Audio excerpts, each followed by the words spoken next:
deadly riots over the government's plan to avoid defaulting on its loans. Is that the unemployment keeps rising, and it has to keep rising just because you have an excess supply of goods, which is this is all borrowed money that our and that debt is owned by banks in other countries. Spilling over lives, including right here at home. In the form of a convenient personal loan. A filter cigarette that delivers the taste, and 45 malt liquor. Are you hot? Quite some time ago, by a second, America is sponsoring I first learned it from my grandmother. Now, my grandmother was a wonderful person. She taught me how to play the game Monopoly. She understood that the name of the game is to acquire. She would accumulate everything she could, and eventually she became the master of the board. And then she would always say the same thing to me. She'd look at me and she'd say, "One day, you'll learn to play the game."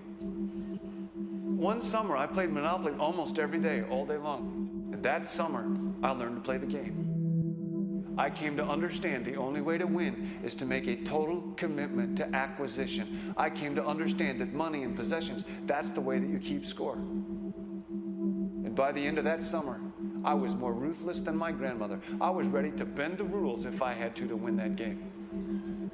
And I sat down with her to play that fall. I took everything she had. I watched her give her last dollar and quit in utter defeat. And then she had one more thing to teach me. Then she said, "Now it all goes back in the box." All those houses and hotels, all the railroads and utility companies, all that property and all that wonderful money. Now it all goes back in the box. None of it was really yours. You got all heated up about it for a while. But it was around a long time before you sat down at the board. And it will be here after you're gone. Players come and players go. Houses and cars, titles and clothes, even your body. Because the fact is that everything I clutch and consume and hoard is going to go back in the box, and I'm going to lose it all. You have to ask yourself, when you finally get the ultimate promotion, when you've made the ultimate purchase, when you buy the ultimate home, when you have stored up financial security and climbed the ladder of success to the highest rung you can possibly climb it, and the thrill wears off, and it will wear off, then what? How far do you have to walk down that road before you see where it leads? Surely you understand, it'll never be enough. So you have to ask yourself the question, what matters?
When I was a young man growing up in New York City, I refused to pledge allegiance to the flag.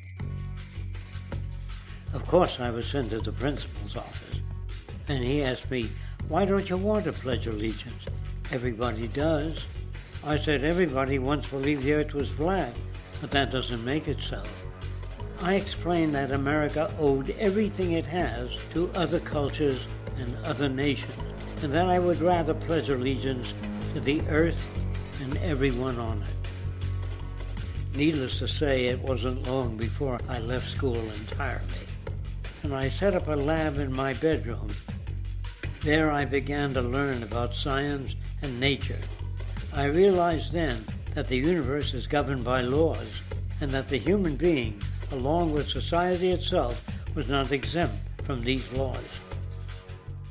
Then came the crash of 1929, which began what we now call the Great Depression.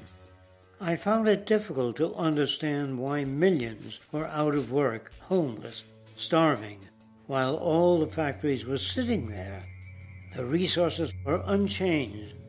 It was then that I realized that the rules of the economic game were inherently invalid. Shortly after came World War II, where various nations took turns systematically destroying each other. I later calculated that all the destruction and wasted resources spent on that war could have easily provided for every human need on the planet. Since that time, I have watched humanity set the stage for its own extinction. I have watched as the precious finite resources are perpetually wasted and destroyed in the name of profit and free markets.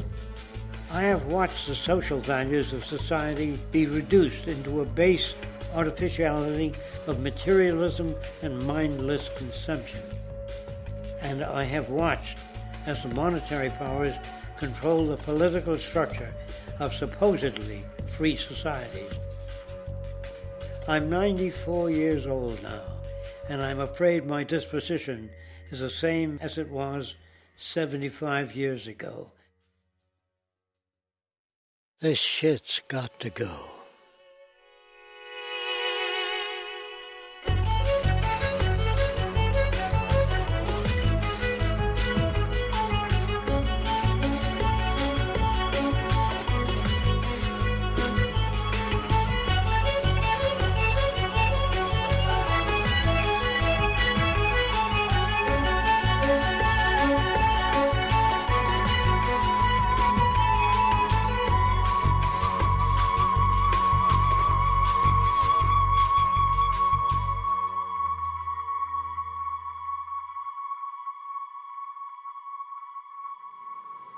So you're a scientist, and somewhere along the way, hammered into your head is the inevitable nature versus nurture, and that's at least up there with Coke versus Pepsi or Greeks versus Trojans.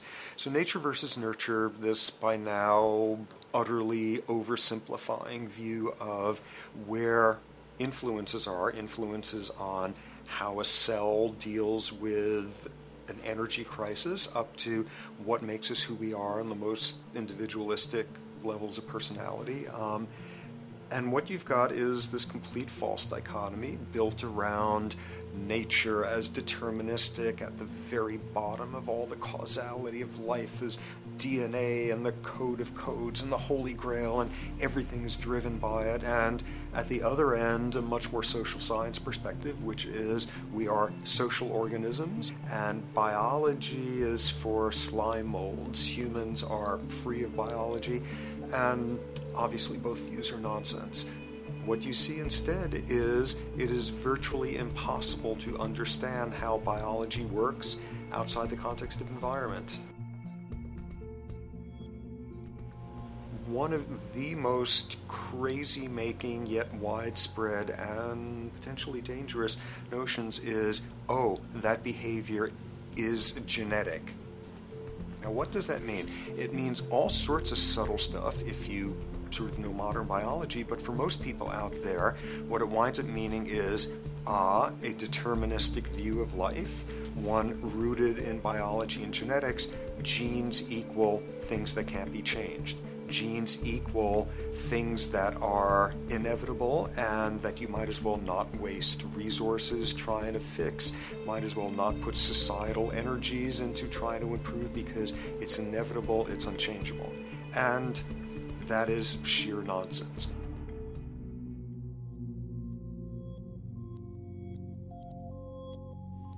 It is widely thought that conditions like ADHD are genetically programmed, conditions like schizophrenia are genetically programmed. The truth is the opposite. Nothing is genetically programmed. They're very rare diseases. I mean, a small handful, extremely sparsely represented in the population that are truly genetically determined. Most complex conditions might have a predisposition that is a genetic component, but a predisposition is not the same as a predetermination. The whole search for the source of diseases in the genome was doomed to failure before anybody even thought of it, because most diseases are not genetically predetermined. Heart disease, cancer, strokes, rheumatoid conditions, autoimmune conditions in general, mental health conditions, addictions, these are none of them genetically determined. Breast cancer, for example, out of 100 women with breast cancer, only 7 will carry the breast cancer genes. 93 do not. And out of 100 women who do have the genes, not all of them will get cancer.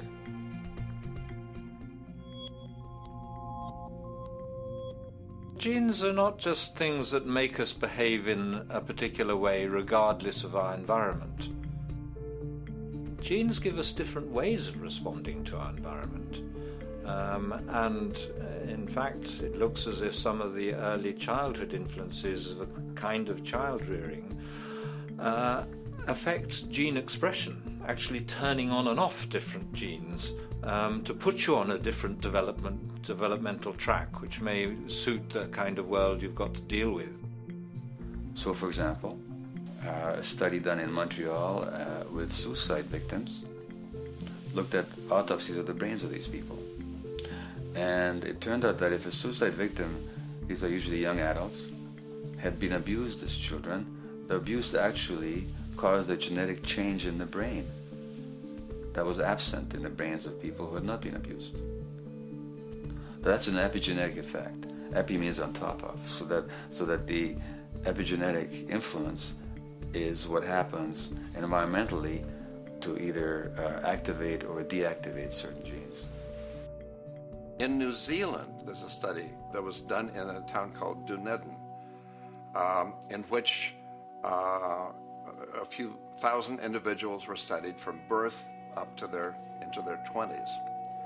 What they found was that they could identify a genetic mutation, an abnormal gene, which did have some relation to the predisposition to commit violence, but only if the individual had also been subjected to severe child abuse. In other words, a child with this abnormal gene would be no more likely to be violent than anybody else, and in fact they actually had a lower rate of violence than people with normal genes, as long as they weren't abused as children. Great additional example of the ways in which genes are not be-all, end-all. Fancy technique where you can take a specific gene out of a mouse, that mouse and its descendants will not have that gene, you have knocked out that gene. So there's this one gene that codes for a protein that has something to do with learning and memory, and this fabulous demonstration, knock out that gene and you have a mouse that doesn't learn as well. Ooh, a genetic basis for intelligence. What was much less appreciated in that landmark study that got picked up by the media left and right is take those genetically impaired mice and raise them in a much more enriched, stimulating environment than your normal mice in a lab cage, and they completely overcame that deficit. So when one says in a contemporary sense that, oh, this behavior is genetic, to the extent that that's even a valid sort of phrase to use, what you're saying is there is a genetic contribution to how this organism responds to environment. Genes may influence the readiness with which an organism will deal with a certain environmental challenge. You know, that's not the version most people have in their minds. And not to be too soapboxing, but run with the old sort of version of it's genetic, and it's not that far from a history of eugenics and things of that sort. It's a widespread misconception, and it's a potentially fairly dangerous one. One reason that the sort of biological explanation for violence, one reason that hypothesis is potentially dangerous, it's not just misleading, it can really do harm, is because if you believe that, you could very easily say, well, there's nothing we can do to change the predisposition people have to becoming violent. All we can do if somebody becomes violent is punish them, lock them up or execute them. But we don't need to worry about changing the social environment or the social preconditions that may lead people to become violent, because that's irrelevant. The genetic argument allows us the luxury of ignoring past and present historical and social factors. And in the words of Louis Menand, he wrote in the New Yorker, very astutely, he said, "It's all in the genes, an explanation for the way things are that does not threaten the way things are. Why should someone feel unhappy or engage in antisocial behavior when that person is living in the freest and most prosperous nation on earth? It can't be the system. There must be a flaw in the wiring somewhere," which is a good way of putting it. So the genetic argument is simply a cop-out, which allows us to ignore the social and economic and political factors that in fact underlie many troublesome behaviors.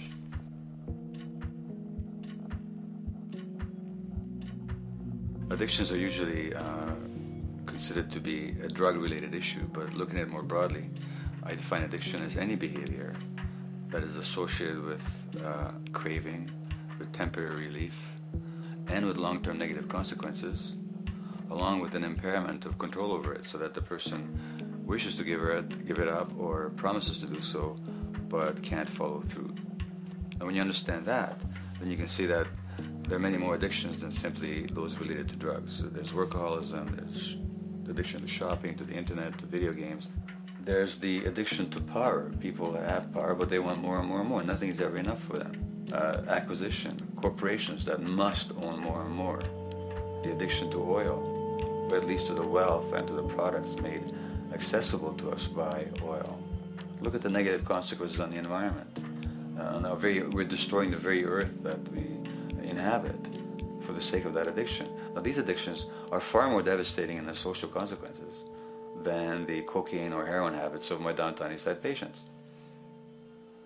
Yet they're rewarded and considered to be respectable. The tobacco company executive that shows a higher profit will get a much bigger reward. He doesn't face any negative consequences legally or otherwise. In fact, he's a respected member of the board of several other corporations. But tobacco smoke-related diseases kill 5.5 million people around the world every year. In the United States, they kill 400,000 people a year.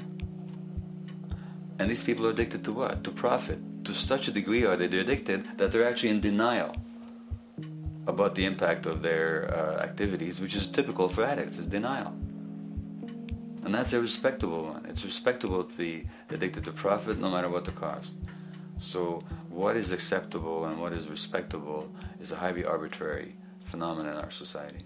And it seems like the greater the harm, the more respectable the addiction.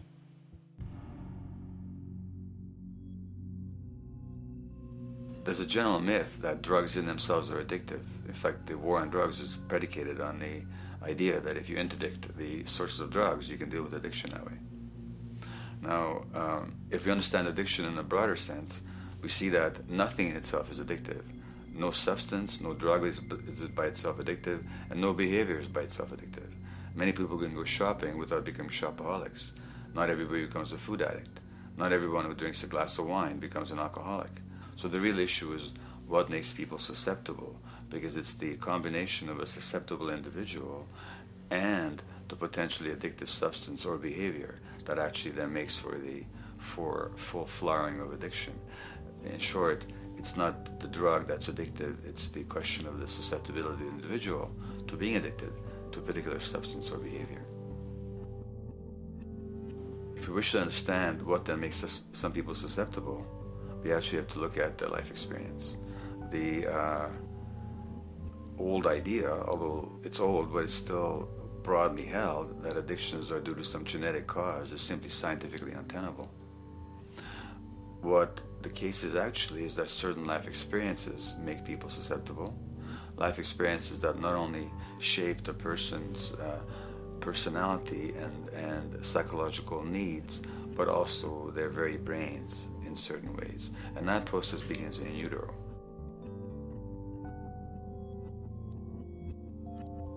It's been shown, for example, that if you stress mothers during pregnancy, their children are more likely to have traits that predispose them to addictions.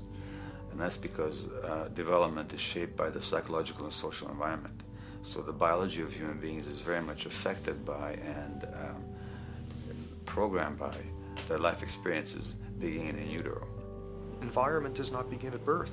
Environment begins as soon as you have an environment. As soon as you are a fetus, you are subject to whatever information is coming through mom's circulations, hormones, levels of nutrients.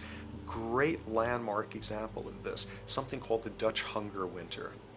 1944, Nazis occupying Holland. For a bunch of reasons, they decide to take all the food and divert it to Germany. For 3 months, everybody there is starving. Tens of thousands of people starve to death. What the Dutch hunger winter effect is, if you were a second or third trimester fetus during the starvation, your body learned something very unique during that time. As it turns out, second, third trimester, something that your body is going about trying to learn about the environment is, well, how menacing of a place is it out there? How plentiful? How much nutrients am I getting by way of mom's circulation? Be a fetus who is starving during that time, and your body programs forever after to be really, really, really stingy with your sugar and fat, and what you do is you store every bit of it. Be a Dutch hunger winter fetus, and half a century later, everything else being equal, you are more likely to have high blood pressure, obesity, or metabolic syndrome. That is environment coming in a very unexpected place. You can stress animals in a laboratory when they're pregnant, and their offspring will be more likely to use cocaine and alcohol as adults. You can stress human mothers. For example, in a British study, women who are abused in pregnancy will have higher levels of the stress hormone cortisol in their placenta at birth, and their children are more likely to have conditions that predispose them to addictions by age 7 or 8. So in utero stress already prepares the ground for all kinds of mental health issues. Israeli study done prior on children born to mothers who were pregnant prior to the onset of the 1967 war. These women, of course, are very stressed, and their offspring have a higher incidence of schizophrenia than the average cohort. So there's plenty of evidence now that prenatal effects have a huge impact on the developing human being.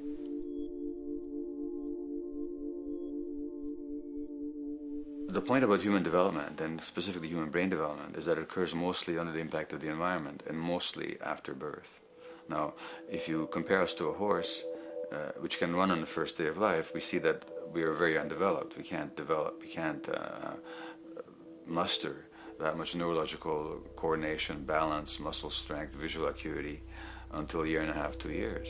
And that's because the brain development that in the horse happens in the safety of the womb, in a human being has to happen after birth.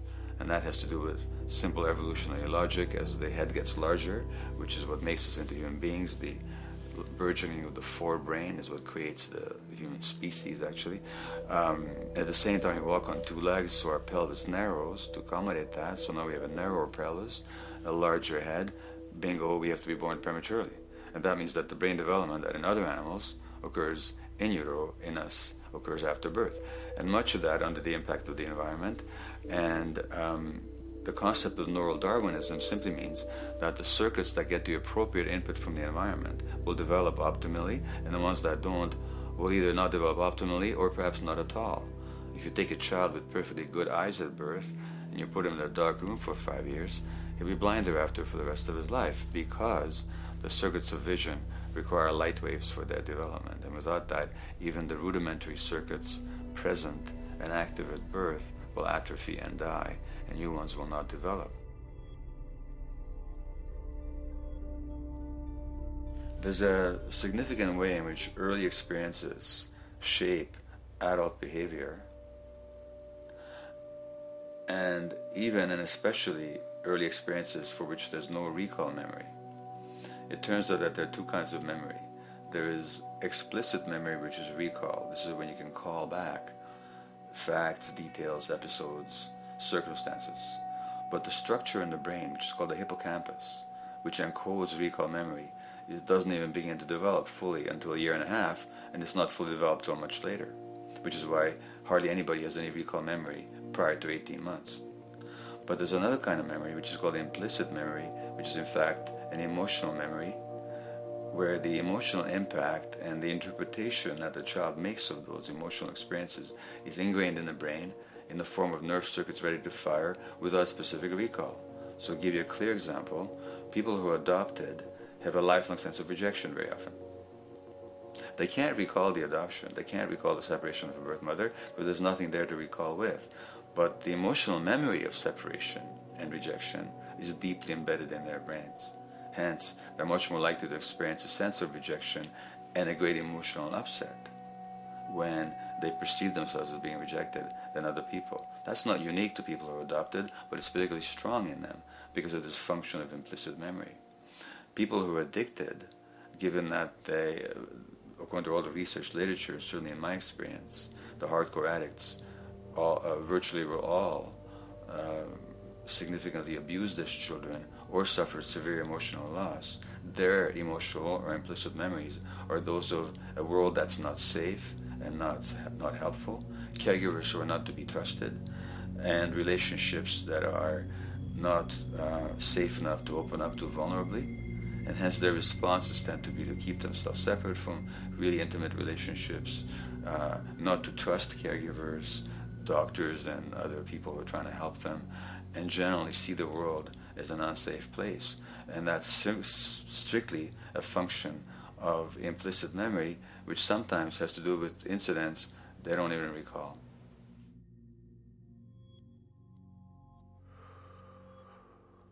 Infants who are born premature are often in incubators and various types of gadgetry and machinery for weeks and perhaps months.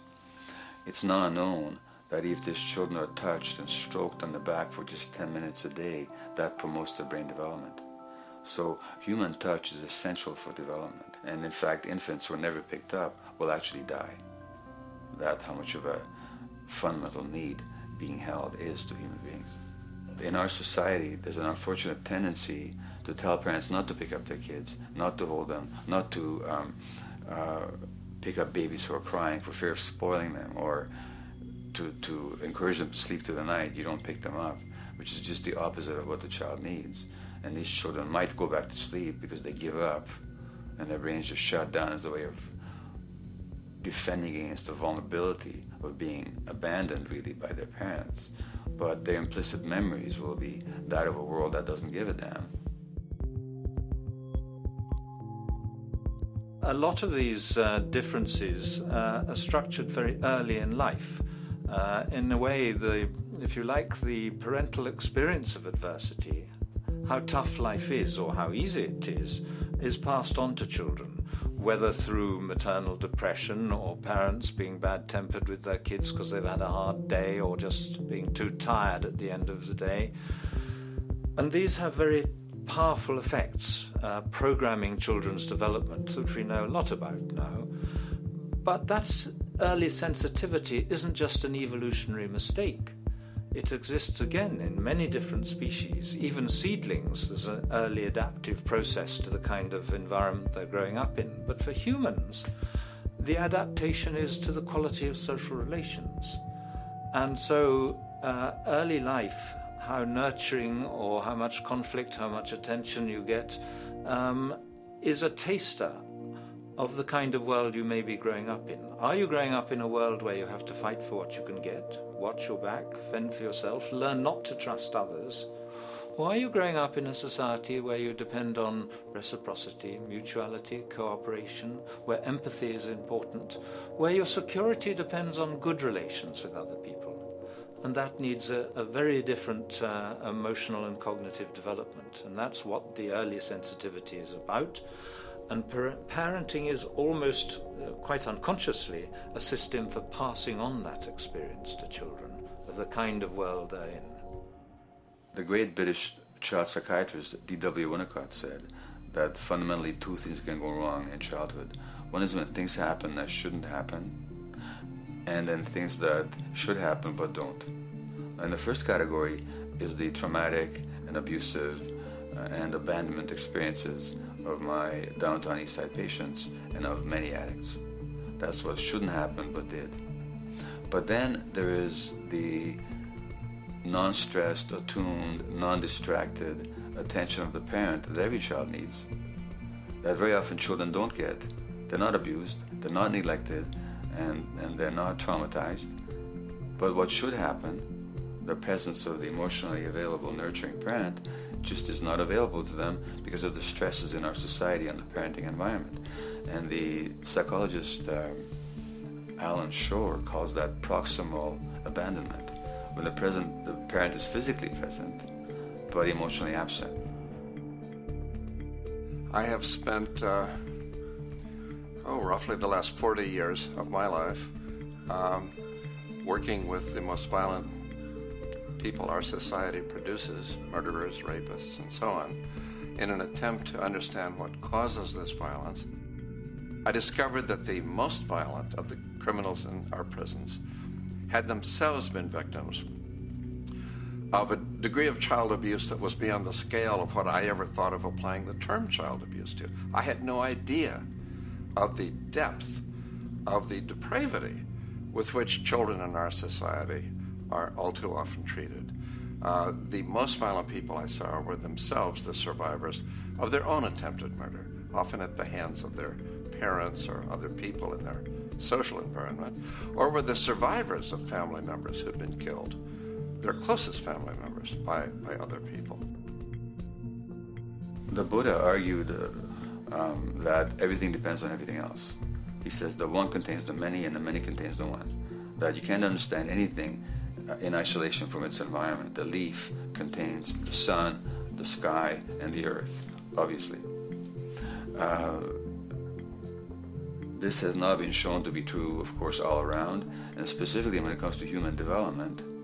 The modern scientific term for it is the biopsychosocial nature of human development, which says that the biology of human beings depends very much on their interaction with the social and psychological environment.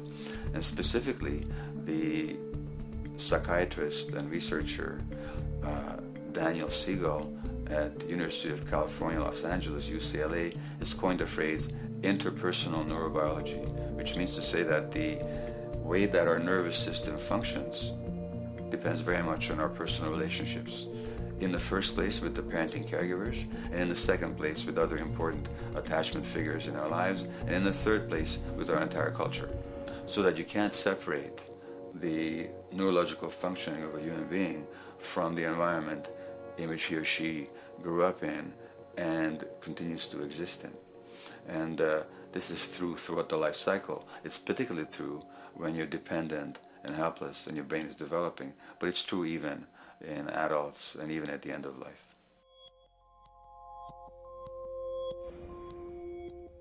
Human beings have lived in almost every kind of society, from the most egalitarian, hunting and gathering societies seem to have been very egalitarian, for instance, based on food sharing, gift exchange. Small bands of people living predominantly off of foraging, but a little bit of hunting. Predominantly among people you have at the least known your entire life, if not surrounded by third cousins or closer, in a world in which there is a great deal of fluidity between different groups, in a world in which there is not a whole lot in terms of material culture. This is how humans have spent most of their hominid history. And no surprise, that makes for a very different world. One of the things you get as a result of that is far less violence. Organized group violence is not something that occurred at that time of human history, and that seems quite clear. So where did we go wrong? Violence is not universal. It's not symmetrically distributed throughout the human race. There is a huge variation in the amount of violence in different societies. There are some societies that have virtually no violence. There are others that destroy themselves. Some of the Anabaptist religious groups that are complete, strict pacifists, like the Amish, the Mennonites, the Hutterites. Among some of these groups, the Hutterites, there are no recorded cases of homicide. During our major wars, like World War II, where people were being drafted, they would refuse to serve in the military. They would go to prison rather than serve in the military. In the kibbutzim in Israel, the level of violence is so low that the criminal courts there will often send violent offenders, people who've committed crimes, to live on the kibbutzim in order to learn how to live a nonviolent life, because that's the way people live there. So we are amply shaped by society. Our societies, in the broader sense, including our theological, our metaphysical, our linguistic influences, etc., our societies help shape us as to whether or not we think life is basically about sin or about beauty, whether the afterlife will carry a price for how we live our lives or if it's irrelevant. In a broad sort of way, different large societies could be termed as individualistic or collectivist, and you get very different people and different mindsets, and I suspect different brains coming along with that. We in America are in one of the most individualistic of societies, and capitalism being a system that allows you to go higher and higher up a potential pyramid, and the deal is it comes with fewer and fewer safety nets. By definition, the more stratified a society is, the fewer people you have as peers, the fewer people with whom you have symmetrical, reciprocal relationships, and instead all you have are differing spots and endless hierarchies. And a world in which you have few reciprocal partners is a world with a lot less altruism.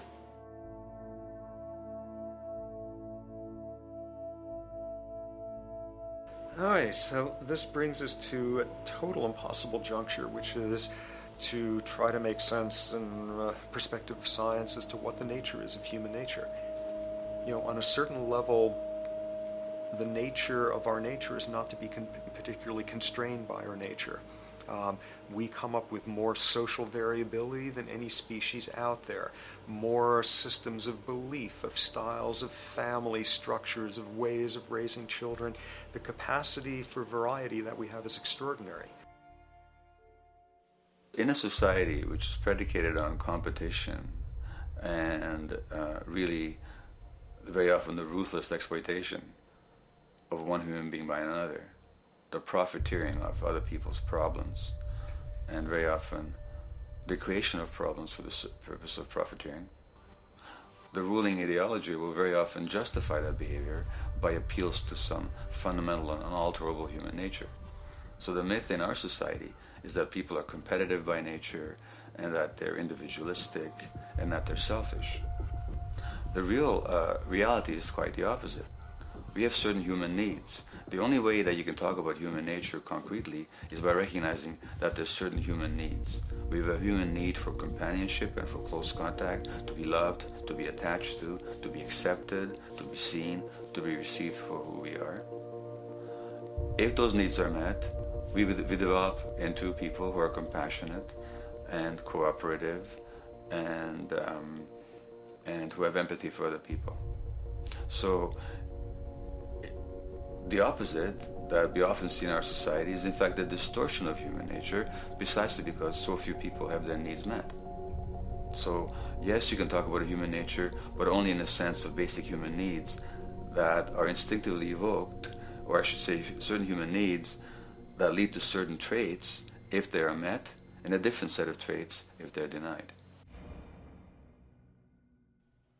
So, When we recognize the fact that the human organism, which has a great deal of adaptive flexibility, allowing us to survive in many different conditions, is also rigidly programmed for certain environmental requirements or human needs, a social imperative begins to emerge. Just as our bodies require physical nutrients, the human brain demands positive forms of environmental stimulus at all stages of development, while also needing to be protected from other negative forms of stimulus. And if things that should happen do not, or if things that shouldn't happen do, it is now apparent that the door can be opened for not only a cascade of mental and physical diseases, but many detrimental human behaviors as well. So as we turn our perspective now outward and take account for the state of affairs today, we must ask the question, is the condition we have created in the modern world actually supporting our health? Is the bedrock of our socioeconomic system acting as a positive force for human and social development and progress? Or is the foundational gravitation of our society actually going against the core evolutionary requirements needed to create and maintain our personal and social well-being?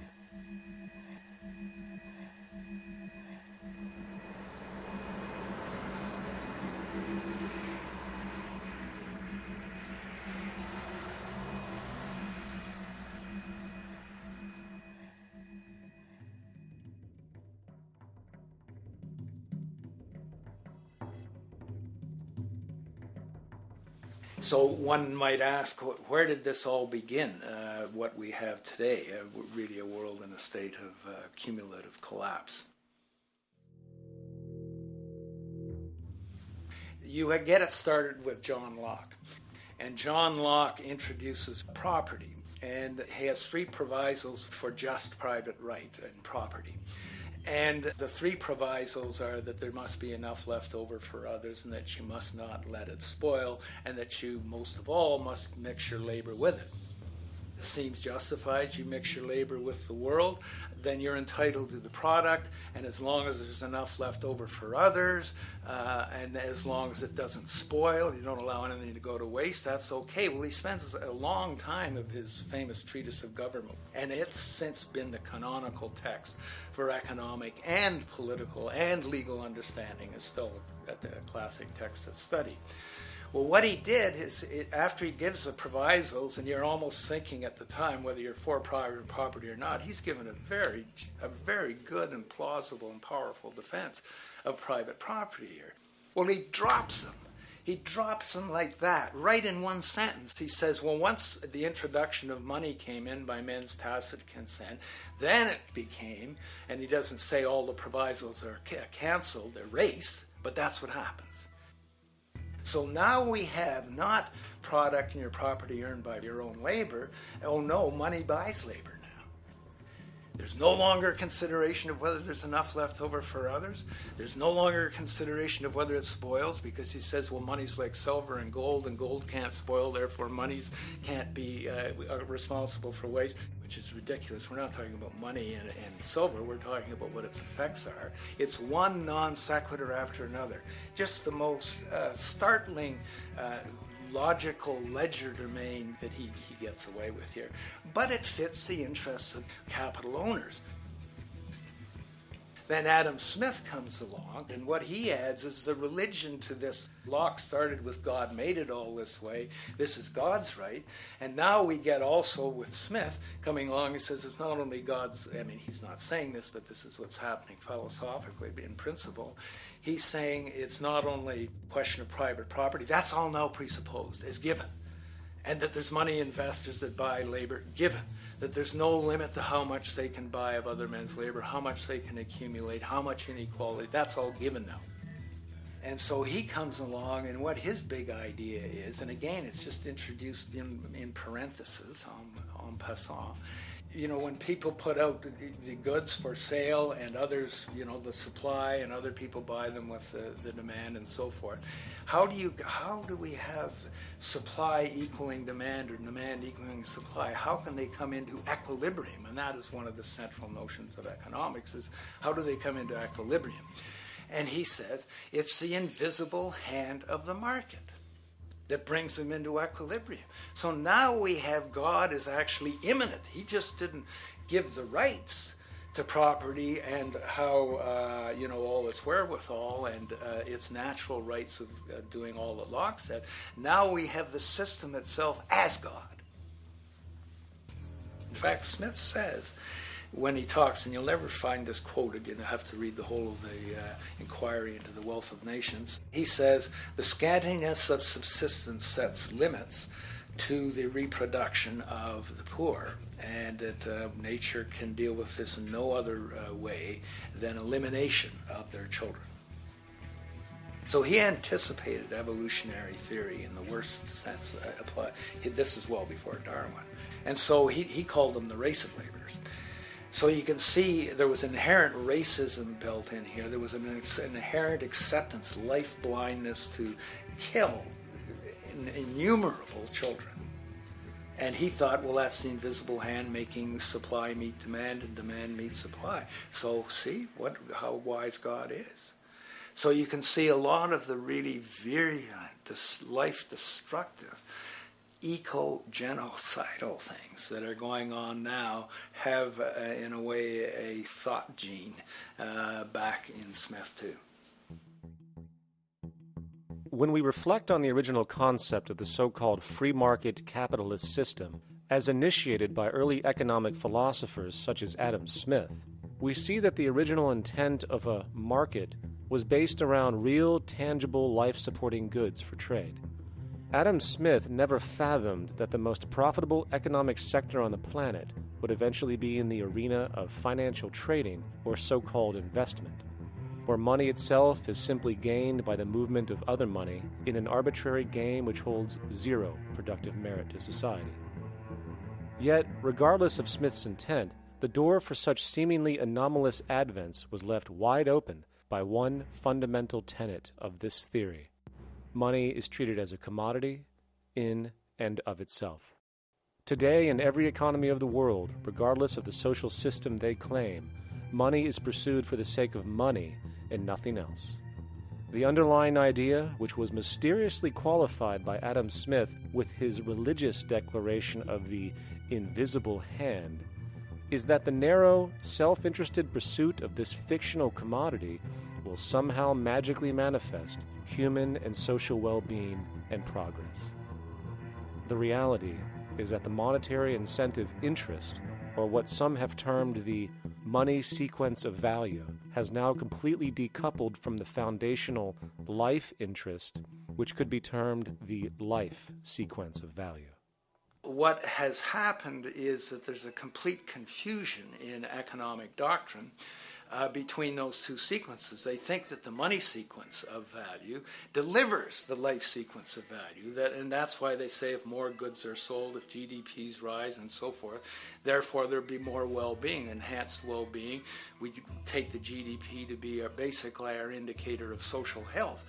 Well, there you see the confusion. It's talking about money sequences of value, that is all the receipts, all the revenues that are derived from selling goods, and they're confusing that with life reproduction, so that you have built right into this thing from the beginning is a complete conflation of the money and life sequences of value. So we're dealing with a kind of structured delusion that becomes more and more deadly as the money sequence decouples from producing anything at all. So it's a system disorder, and the system disorder seems to be fatal.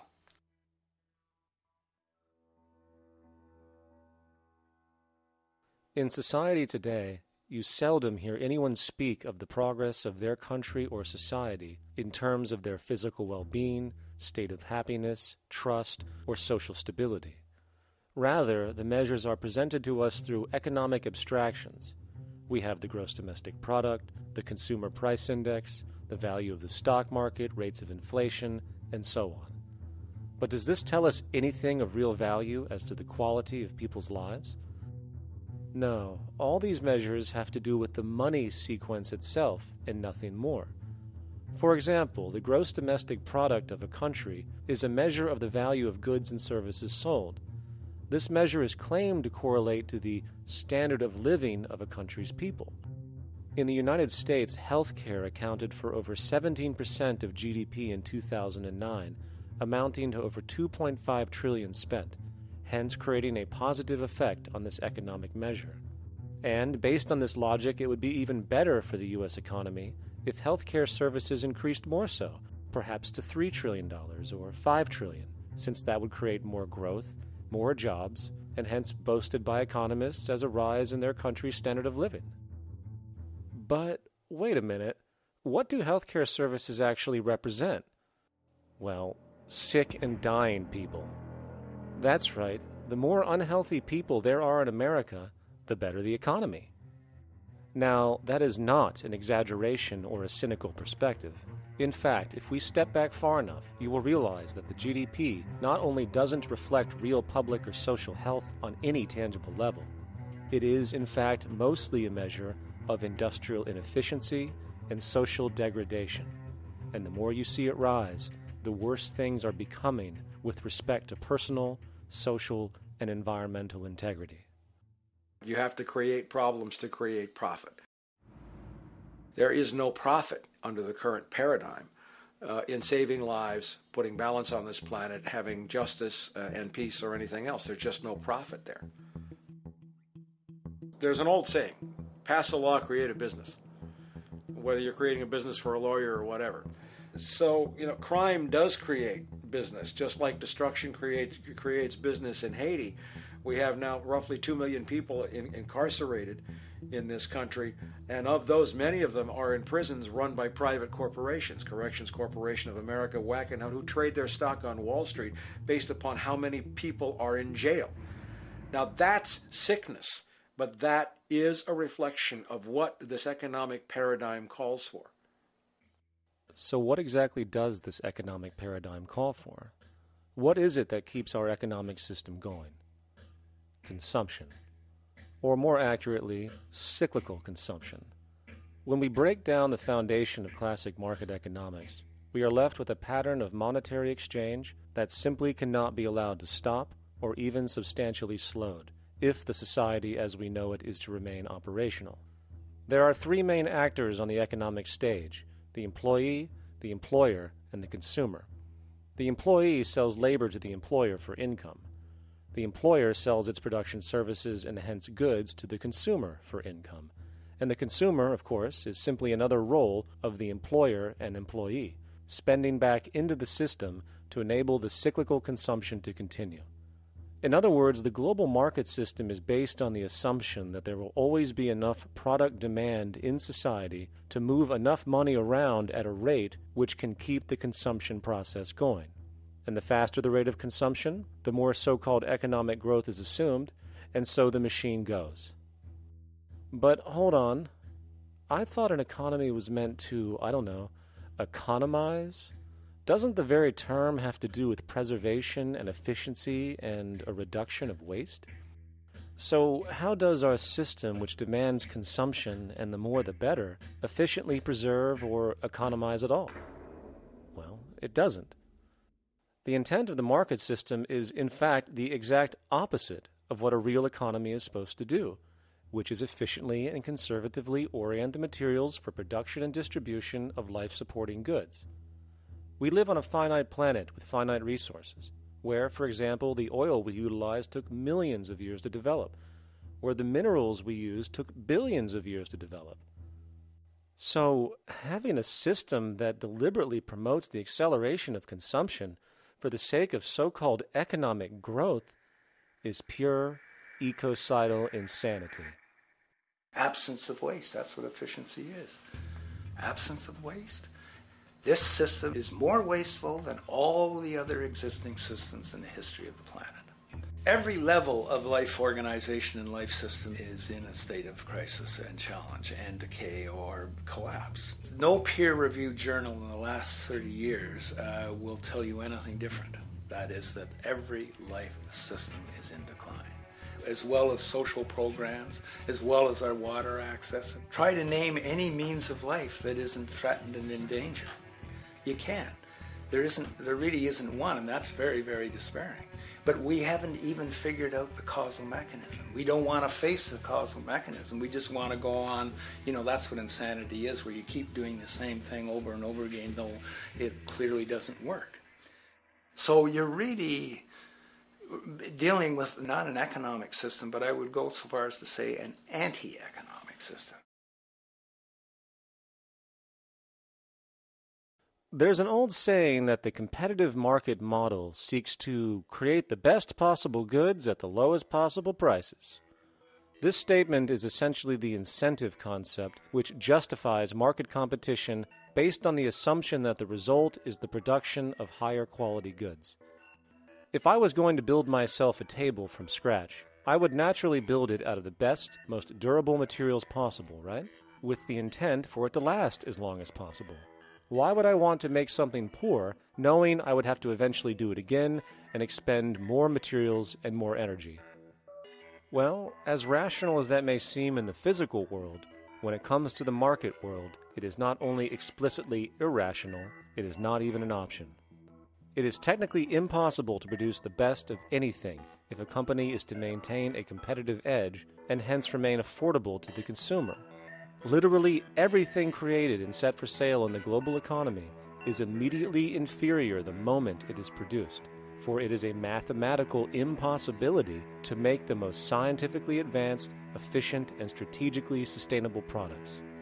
This is due to the fact that the market system requires that cost efficiency, or the need to reduce expenses, exist at every stage of production, from the cost of labor to the cost of materials and packaging, and so on. This competitive strategy, of course, is to make sure the public buys their goods rather than from a competing producer, which is doing the exact same thing to also make their goods both competitive and affordable. This immutably wasteful consequence of the system could be termed intrinsic obsolescence. However, this is only one part of a larger problem. A fundamental governing principle of market economics, one that you will not find in any textbook, by the way, is the following. Nothing produced can be allowed to maintain a lifespan longer than what can be endured in order to continue cyclical consumption. In other words, it is critical that stuff break down, fail, and expire within a certain amount of time. This is termed planned obsolescence. Planned obsolescence is the backbone of the underlying market strategy of every goods-producing corporation in existence. While very few, of course, would admit to such a strategy outright, what they do is mask it within the intrinsic obsolescence phenomenon just discussed, while often ignoring or even suppressing new advents in technology which might create a more sustainable, durable good. So, if it wasn't wasteful enough that the system inherently cannot allow the most durable and efficient goods to be produced, planned obsolescence deliberately recognizes that the longer any good is in operation, the worse it is for sustaining cyclical consumption and hence the market system itself. In other words, product sustainability is actually inverse to economic growth, and hence there is a direct, reinforced incentive to make sure lifespans are short of any given good produced. And in fact, the system cannot operate any other way. One glance at the sea of landfills now spreading across the world show the obsolescence reality. There are now billions of cheaply made cell phones, computers, and other technology, each full of precious, difficult-to-mine materials such as gold, coltan, copper, now rotting in vast piles, usually due to the mere malfunction or obsolescence of small parts, which, in a conservative society, could likely be fixed or updated, and the life of the good extended. Unfortunately, as efficient as that may seem in our physical reality, living on a finite planet with finite resources, it is explicitly inefficient with respect to the market. To put it into a phrase, efficiency, sustainability, and preservation are the enemies of our economic system. Likewise, just as physical goods need to be constantly produced and reproduced regardless of their environmental impact, the service industry operates with an equal rationale. The fact is, there is no monetary benefit to resolving any problems which are currently being serviced. At the end of the day, the last thing the medical establishment really wants is the curing of diseases such as cancer, which would eliminate countless jobs and trillions in revenue. And since we're on the subject, crime and terrorism in this system are good. Well, at least economically, for it is employing police, generating high-value commodities for security, not to mention the value of prisons that are privately owned for profit. And how about war? The war industry in America is a huge driver of GDP, one of the most profitable industries, producing weapons of death and destruction. The favorite game of this industry is to blow things up and then go and rebuild them for profit. We saw this with the windfall billion-dollar contracts made from the Iraq War. The bottom line is that socially negative attributes of society have become positively rewarded ventures for industry, and any interest in problem resolution or environmental sustainability and conservation is intrinsically counter to economic sustainability. And this is why, every time you see the GDP rise in any country, you are witnessing an increase in necessity, whether real or contrived. And by definition, a necessity is rooted in inefficiency. Hence, increased necessity means increased inefficiency. The American dream is based on rampant consumerism. It is based upon the fact that mainstream media, and especially commercial advertising, all corporations who need this infinite growth have convinced us or brainwashed most people in America, and hence the world, that we have to have X number of material possessions and the possibility of gaining infinitely more material possessions in order to be happy. That's just not true. So why do people continue to buy in this way, which is ultimately eco-genocidal in its systemic effects cumulatively? And it just is classical operant conditioning. You simply put inputs of conditioning into the organism, and you have outputs of desired behaviors or goals or objectives. And it has all the resources of technology. And they boast about how they get into the minds of infants. What they hear is already making them conditioned to the brand. Then you see, well, that's how people have been such fools. In a way, they've been taught to be fools. It's a value system disorder. You know, if there is any testament to the plasticity of the human mind, if there is any proof to how malleable human thought is and how easily conditioned and guided people can become based on the nature of their environmental stimulus and what it reinforces, the world of commercial advertising is the proof. You have to stand in awe at the level of brainwashing where these programmed robots known as consumers wander the landscape only to walk into a store and spend, say, $4,000 on a handbag that likely costs $10 to make in a sweatshop overseas, only for the brand status it supposedly represents in the culture. Or perhaps the ancient communal traditions which increase trust and cohesiveness in society, which have now been hijacked by acquisitive, materialistic values, where now annually we exchange useless crap a few times a year. And we might wonder why so many today have a compulsion to shopping and acquisition, when it is clear that they have been conditioned from childhood to expect material goods as a sign of their status with friends and family. The fact is, the foundation of any society are the values that support its operation, and our society, as it exists, can only operate if our values support the conspicuous consumption it requires to continue the market system. 75 years ago, consumption in America and much of the First World was half of what we see today per person. Today's new consumer culture has been manufactured and imposed due to the very real need for higher and higher levels of consumption. And this is why most corporations now spend more money on advertising than the actual process of product creation itself. They work diligently to create a false need for you to fill, and it happens to work. You know, economists are in fact not economists at all. They're propagandists of money value. And you'll find that all their models basically get down to token exchanges that are to the profit of one side or both sides or whatever, but they're completely disconnected from the actually existing world of reproduction.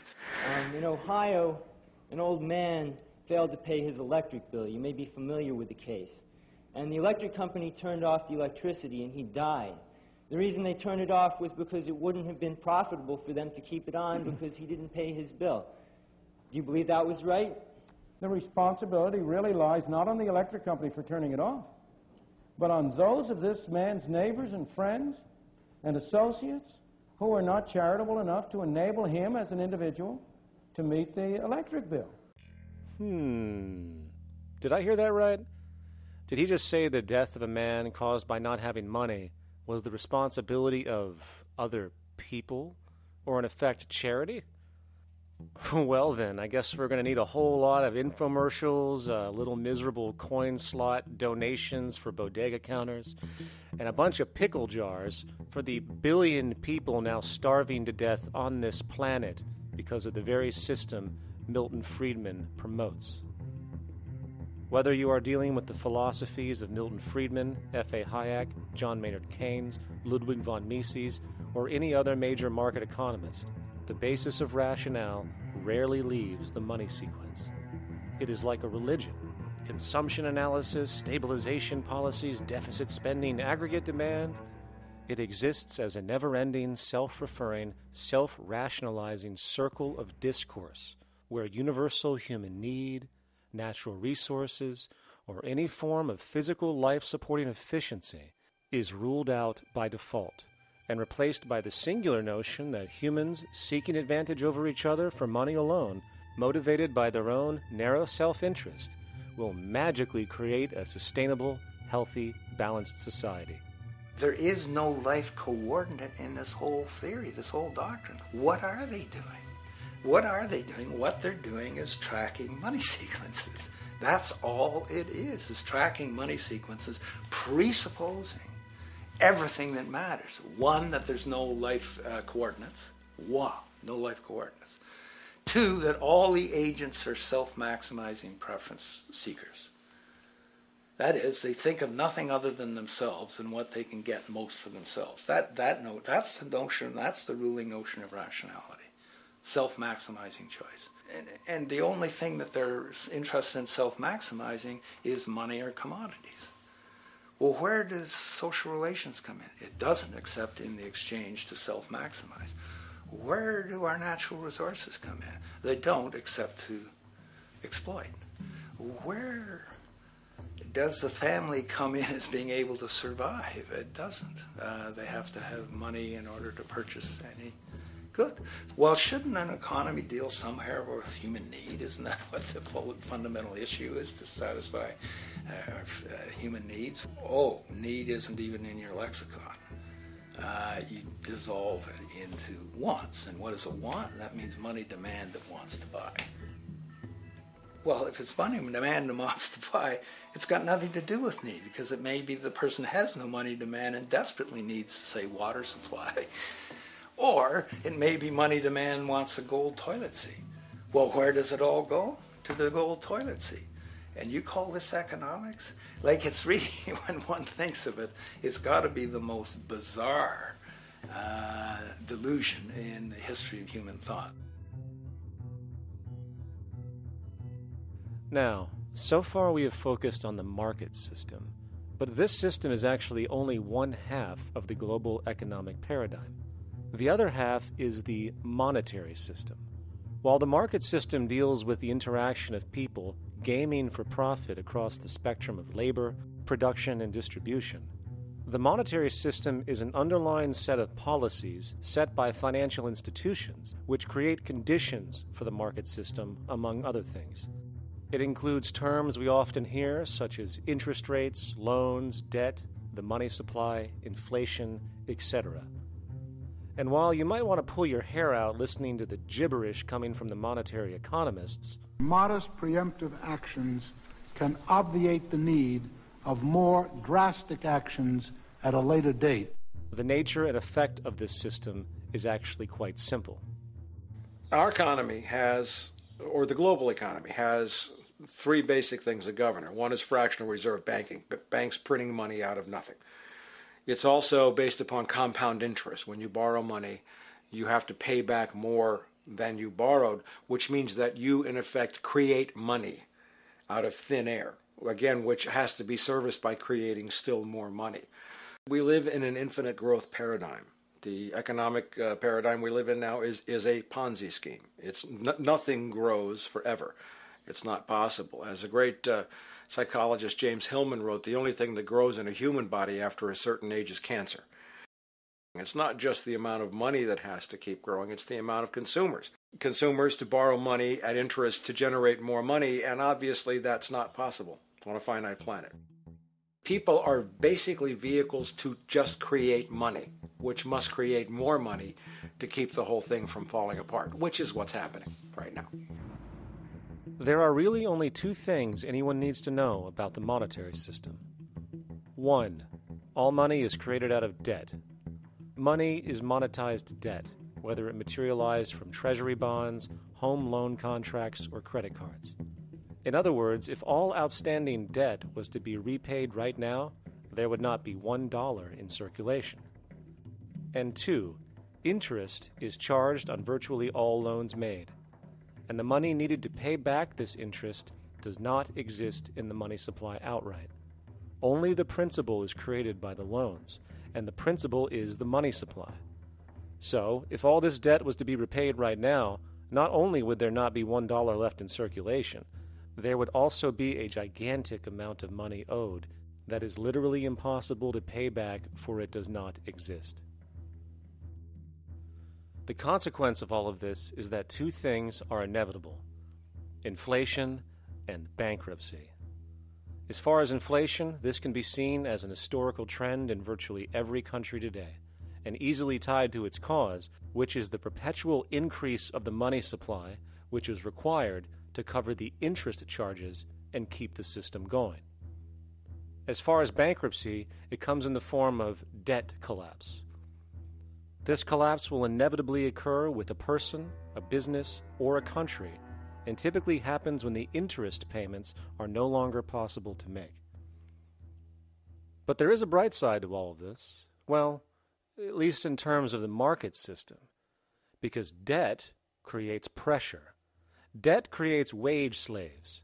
A person in debt is much more likely to take a low wage than a person who isn't, hence becoming a cheap commodity.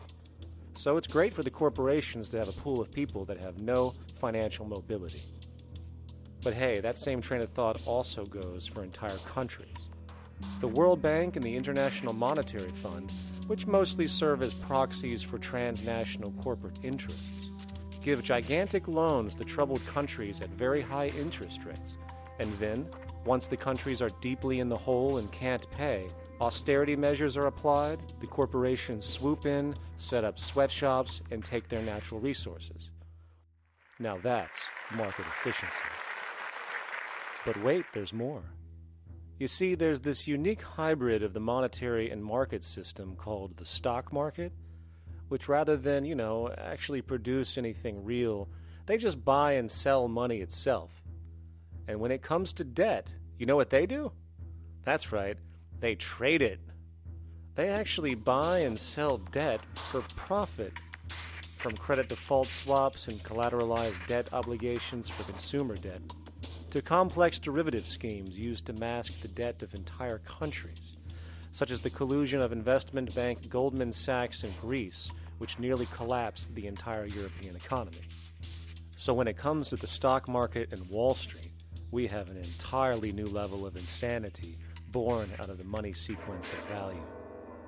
All you need to know about markets was written in an editorial in the Wall Street Journal a couple of years ago. It was called Lessons of the Brain-Damaged Investor. And in this editorial, they explain why people with slight brain damage do better as investors than people with normal brain functionality. Why? Because the slightly brain-damaged person has no empathy. And that's the key. If you don't have any empathy, you do well as an investor. And so Wall Street breeds people who have no empathy, to go in there and to make decisions and make trades that they have no compunction about and no thought whatsoever as to what they're doing might affect their fellow human being. So they breed these robots, these people who have no souls. And since they don't even want to pay these people anymore, they're now breeding robots, real algorithmic traders. Goldman Sachs and the high-frequency trading scandal. They put a computer next to the exchange, the New York Stock Exchange. This computer, this co-located computer, as they call it, it front-runs all the trades on the exchange, and it hits the exchange with volumes of orders in ways that scalp pennies and nickels away from the exchange. It's like they're siphoning money all day long. They went one quarter last year, 30 or 60 straight days without a single down day, and made millions of dollars every single day. Is that because, well, that's statistically impossible. When I worked on Wall Street, the way it works is everyone kicks upstairs the bribes. The brokers bribe to the office manager bribes to the regional sales manager sales manager bribes to the national sales manager. It's a common understanding. At Christmas, who gets the biggest bonus at Christmas in an average brokerage office? The compliance officer. The compliance officer sits there all day long. He's supposed to be making sure you don't violate any of the margin rules and you're complying with the law. Of course, yeah, to the extent that you can bribe the compliance officer, yeah, that's right, you are complying with the law. So how does fraud has become the system? It's no longer a byproduct. It is the system. You know, it's like that old Woody Allen joke. He says, "Doctor, my brother thinks he's a chicken." And the doctor says, "Take a pill, and that should cure the problem." And he says, "No, doctor, you don't understand. We need the eggs." Okay? So the trading of fraudulent claims back and forth between banks to generate fees, to generate bonuses, has become the GDP producing growth engine of the United States economy. Even though they're essentially trading fraudulent claims that there's absolutely no hope of ever paying back. They're processing and generating and re-securitizing nothing. If I write $20 billion on a cocktail napkin and I sell it to JP Morgan, while JP Morgan writes $20 billion on a cocktail napkin, and we swap those two cocktail napkins at a bar, and we each pay ourselves 1/4% in a fee, we make a lot of money for our Christmas bonus. We each have on our books a $20 billion cocktail napkin, which has no real value until such time as the system is no longer able to absorb bogus cocktail napkins, in which case we go to the government to get bailed out.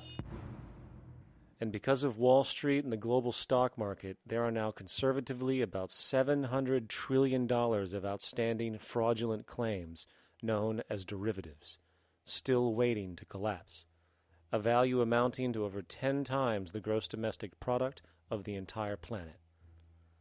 And while we have seen the bailouts of corporations and banks by governments, which of course comedically borrow their money from banks to begin with, we are now seeing attempts to bail out whole countries by conglomerates of other countries through the international banks.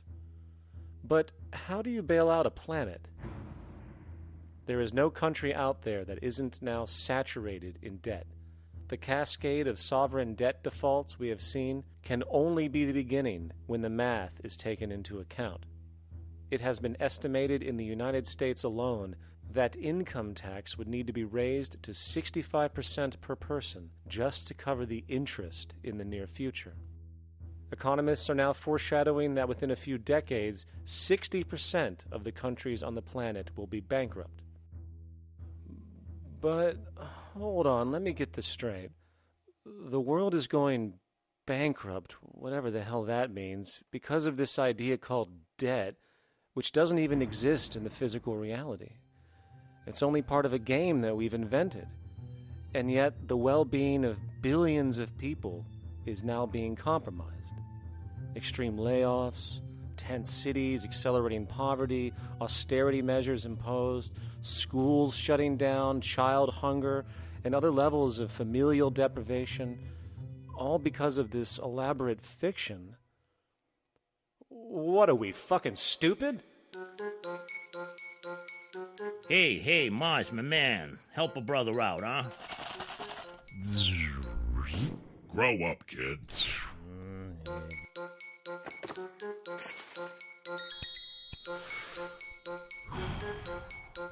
Saturn, what's up, man? You remember that smoking nebula I hooked you up with a while back?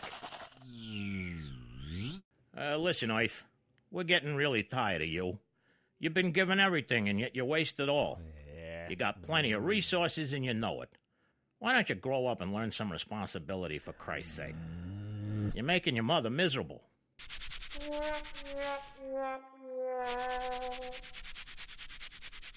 You're on your own, pal. Yeah, whatever.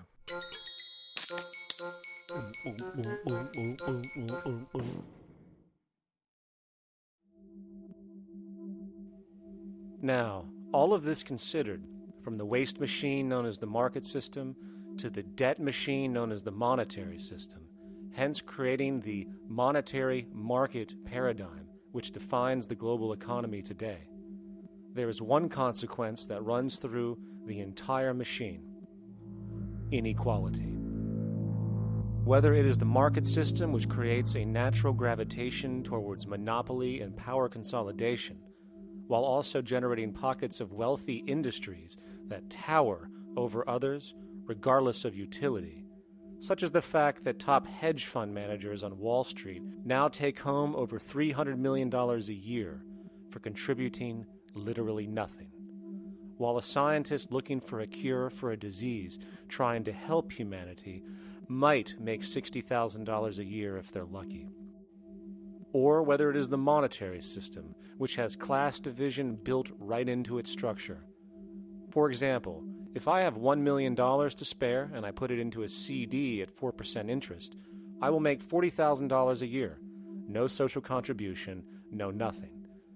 However, if I'm a lower class person and have to take loans to buy my car or home, I am paying in interest, which, in abstraction, is going to pay that millionaire with the 4% CD.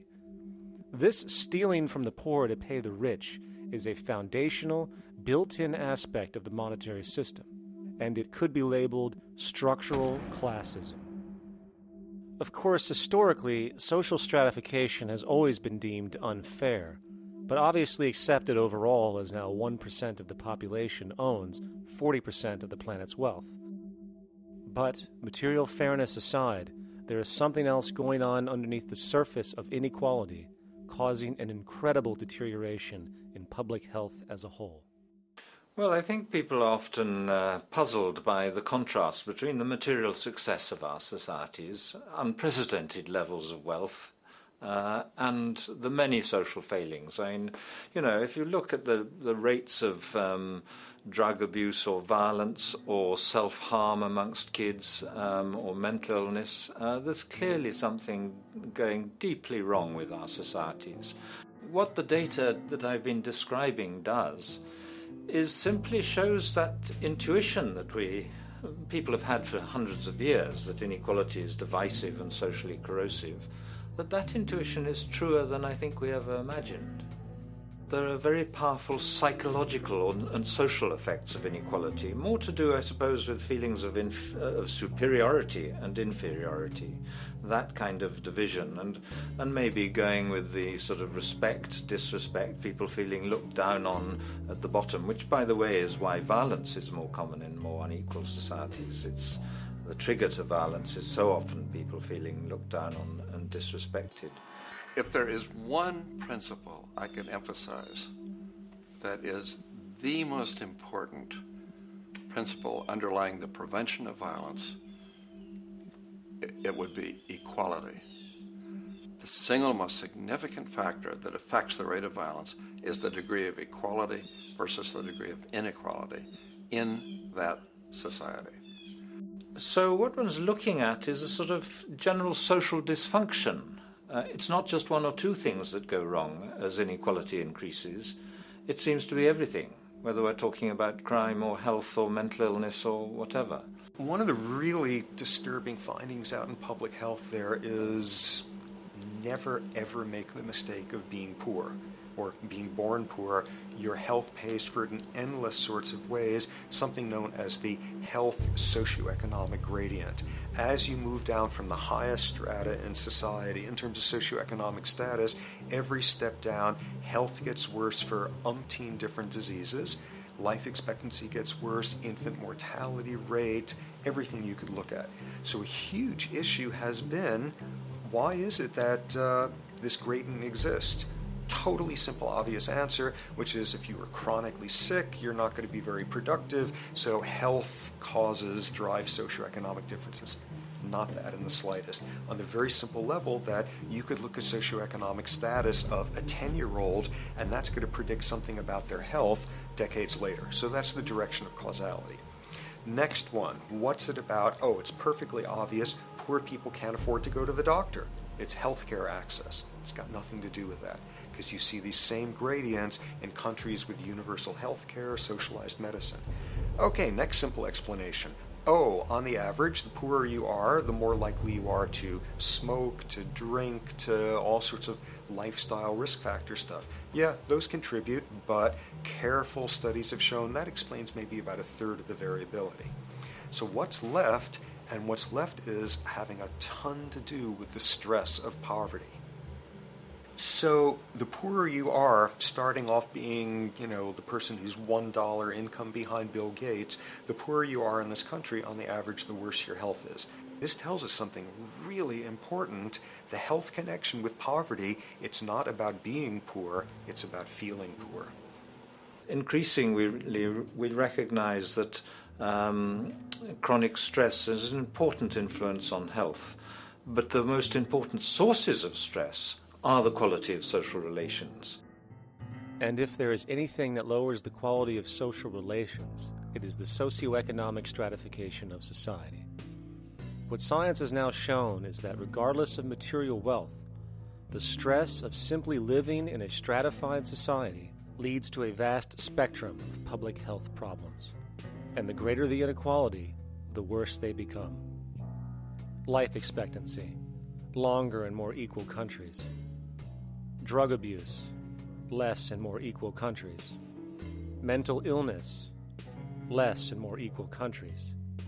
Social capital, meaning the ability of people to trust each other, naturally greater in more equal countries. Educational scores, higher in more equal countries. Homicide rates, less in more equal countries. Crime and rates of imprisonment, less in more equal countries. It goes on and on. Infant mortality, obesity, teen birth rate, less in more equal countries. And perhaps most interesting, innovation, greater in more equal countries, which challenges the age-old notion that a competitive, stratified society is somehow more creative and inventive. Moreover, a study done in the UK called the Whitehall Study confirmed that there is a social distribution of disease as you go from the top of the socioeconomic ladder to the bottom. For example, it was found that the lowest rungs of the hierarchy had a 4-fold increase of heart disease-based mortality compared to the highest rungs. And this pattern exists irrespective of access to health care. Hence, the worse a person's relative financial status, the worse their health is going to be on average. This phenomenon is rooted in what could be termed psychosocial stress, and it is at the foundation of the greatest social distortions plaguing our society today. Its cause? The monetary market system. Make no mistake, the greatest destroyer of ecology, the greatest source of waste and depletion and pollution, the greatest purveyor of violence, war, crime, poverty, animal abuse, and inhumanity, the greatest generator of social and personal neuroses, mental disorders, depression, anxiety, not to mention the greatest source of social paralysis, stopping us from moving into new methodologies for personal health, global sustainability, and progress on this planet, is not some corrupt government or legislation, not some rogue corporation or banking cartel, not some flaw of human nature, and not some secret hidden cabal that controls the world. It is, in fact, the socio-economic system itself at its very foundation.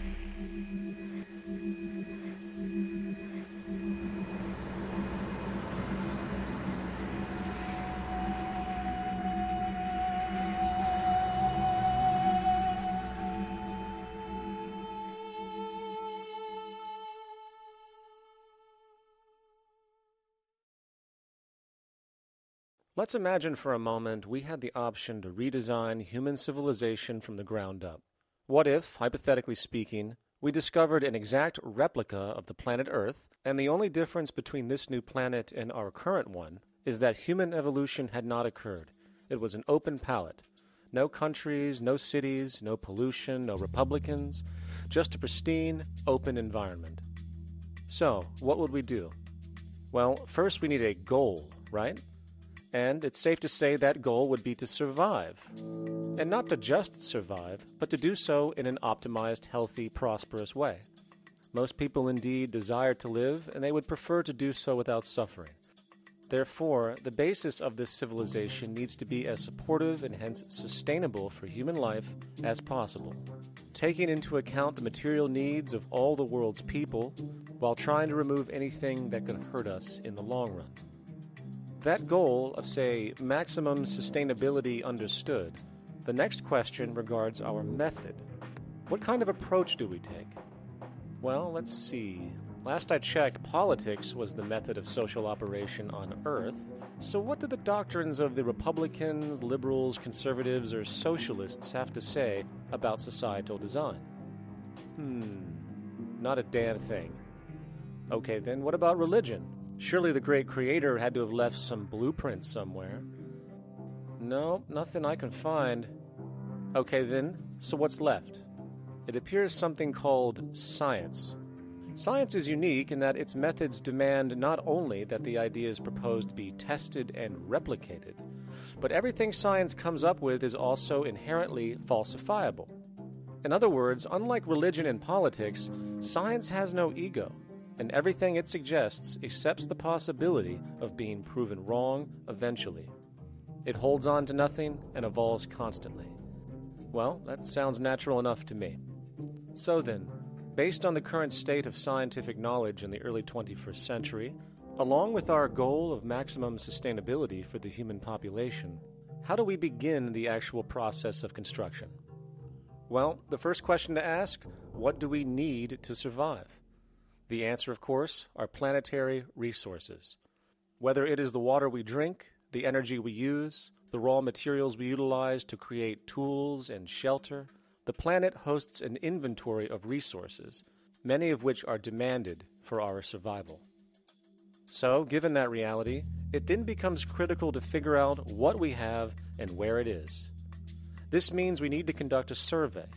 We simply locate and identify every physical resource on the planet we can, along with the amount available at each location, from the deposits of copper to the most potent locations for wind farms to produce energy, to the natural freshwater springs, to an assessment of the amount of fish in the ocean, to the most prime arable land for food cultivation, etc.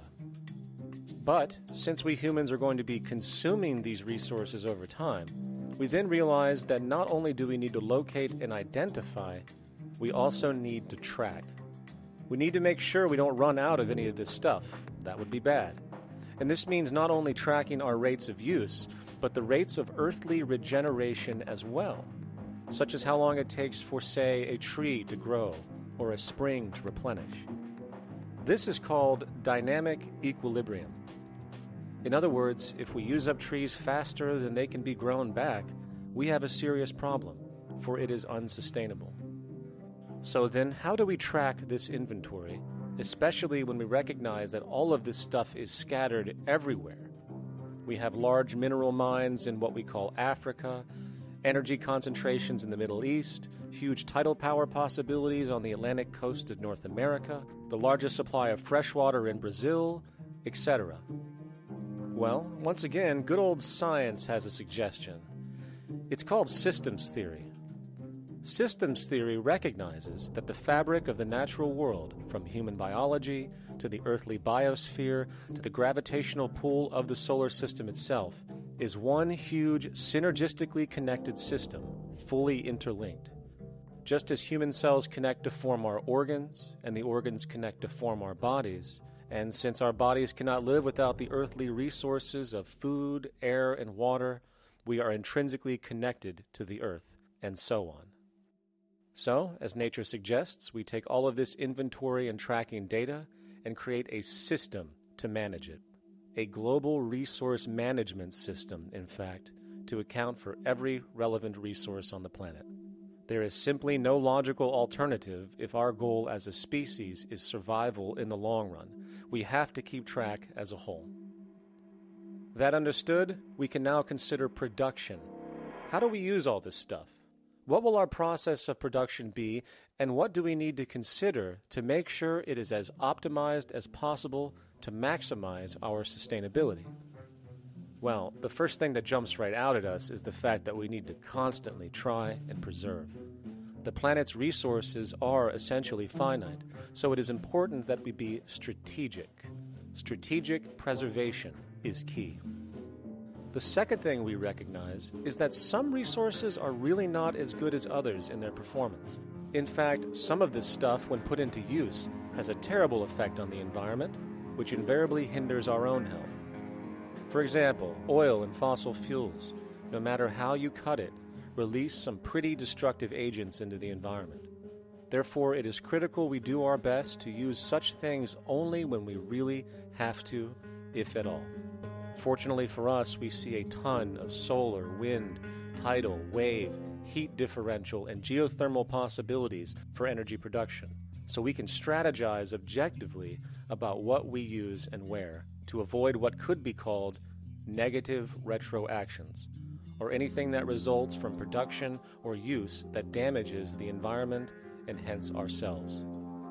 We will call this strategic safety to couple in with our strategic preservation. But production strategies do not stop there. We are going to need an efficiency strategy for the actual mechanics of production itself. And what we find is that there are roughly 3 specific protocols we must adhere to. 1. Every good we produce must be designed to last as long as possible. Naturally, the more things break down, the more resources we are going to need to replace them, and the more waste produced. 2. When things do break down or are no longer usable for whatever reason, it is critical that we harvest or recycle as much as we possibly can. So the production design must take this into account directly at the very earliest stages. 3.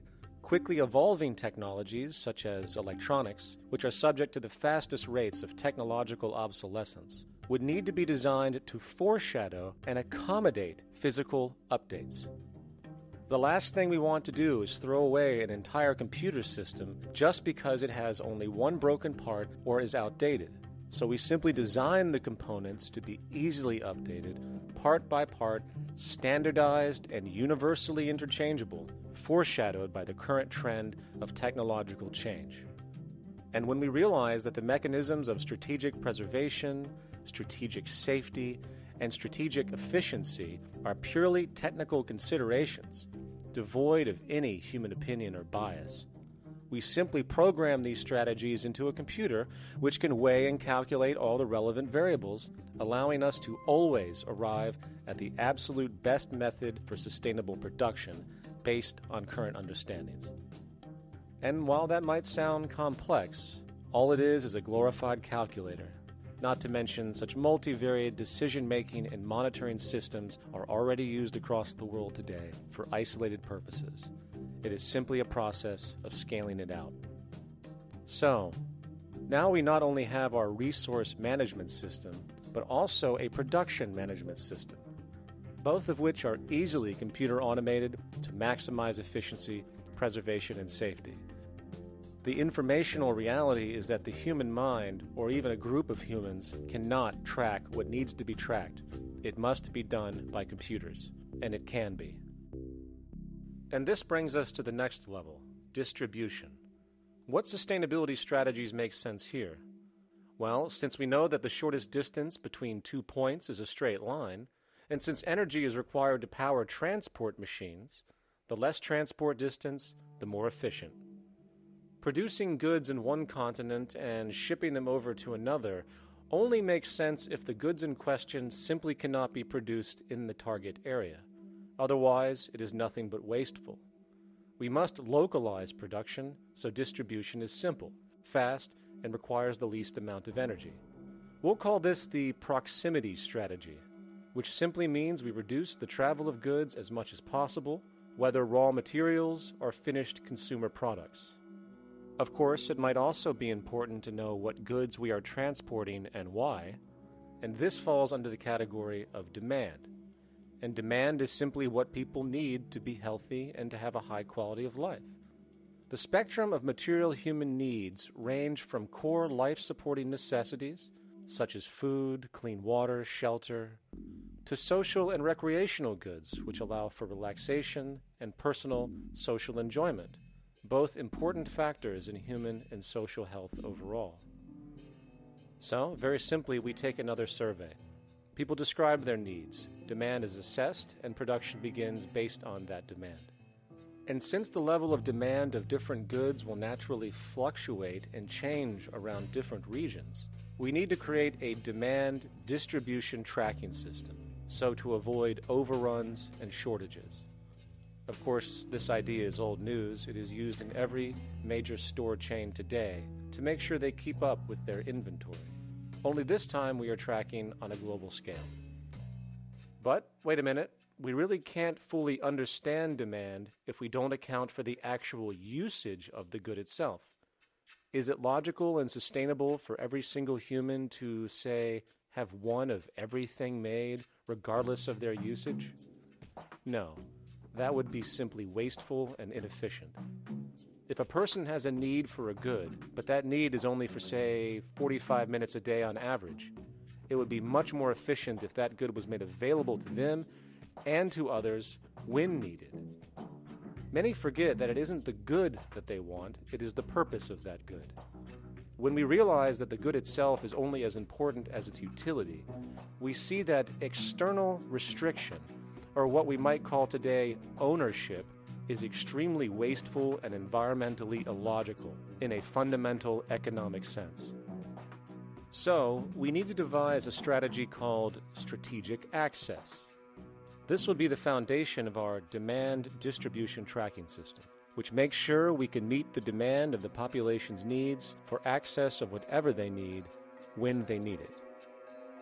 And as far as physically obtaining the goods, centralized and regional access centers all make sense for the most part, placed in close proximity to the population, and a person would simply come in, take the item, use it, and when finished, return it when it is no longer needed. Sort of how a library works today. In fact, these centers could not only exist in the community in the way we see local stores today, but specialized access centers would exist in specific areas where often certain goods are utilized, saving more energy with less repeat transport. And once this demand tracking system is in order, it is tied into our production management system, and of course into our resource management system, hence creating a unified, dynamically updating, global economic management machine that simply makes sure we remain sustainable, starting with securing the integrity of our finite resources, moving to make sure we only create the best, most strategic goods possible, while distributing everything in the most intelligent and efficient way. And the unique result of this preservation-based approach, which is intuitively counter to many, is that this logical, ground-up, empirical process of preservation and efficiency, which can only define true human sustainability on this planet, would likely enable something never before seen in human history. Access abundance, not just for a percentage of the global population, but the entire civilization. This economic model, as was just generalized, this responsible systems approach to total Earth resource management and processes, designed again to do nothing less than take care of humanity as a whole in the most efficient and sustainable way, could be termed a resource-based economy. The idea was defined in the 1970s by structural engineer Jacques Fresco. He understood back then that society was on a collision course with nature and itself, unsustainable on every level. And if things didn't change, we would destroy ourselves one way or another. Are all these things you're saying, Jacques, could they be built with what we know today, or are some of these things, are you guessing based on what we know today? No. All of these things can be built with what we know today. It would take 10 years to change the surface of the earth, to rebuild the world into a second Garden of Eden. The choice lies with you. The stupidity of a nuclear arms race, the development of weapons, trying to solve your problems politically by electing this political party or that political party, that all politics is immersed in corruption. Let me say it again. Communism, socialism, fascism, the Democrats, the liberals, we want to absorb human beings.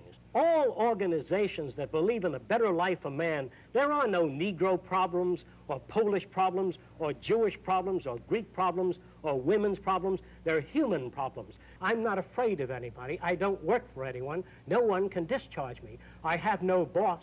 I am afraid to live in the society we live in today. Our society cannot be maintained by this type of incompetency. It was great, the free enterprise system, about 35 years ago. That was the last of its usefulness. Now we've got to change our way of thinking or perish. The horror movies of the future will be our society, the way it didn't work. And politics would be part of a horror movie. Lots of people today use the term cold science because they're analytical, and they don't even know what analytical means. Science means closer approximations of the way the world really works. So it's telling the truth, is what it is. A scientist doesn't try to get along with people. They tell them what their findings are. They have to question all things. And if some scientist comes up with an experiment that shows certain materials have certain strength, other scientists have to be able to duplicate that experiment and come up with the same results. Even if a scientist feels that an airplane wing, due to mathematics or calculations, can hold up a given amount of weight, they still pile sandbags on it to see when it breaks. And they say, you know, my calculations are right, or they're not correct. I love that system because it's free of bias and free of thinking that math can solve all the problems. You have to put your math to test also. I think that every system that can be put to test should be put to test, and that all decisions should be based upon research.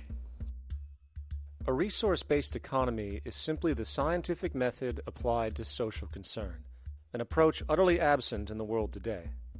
Society is a technical invention, and the most efficient methods of optimized human health, physical production, distribution, city infrastructure, and the like reside in the field of science and technology, not politics or monetary economics. It operates in the same systematic way as, say, an airplane, and there is no Republican or liberal way to build an airplane. Likewise, nature itself is the physical referent we use to prove our science, and it is a set system, emerging only from our increased understanding of it. In fact, it has no regard for what you subjectively think or believe to be true. Rather, it gives you an option.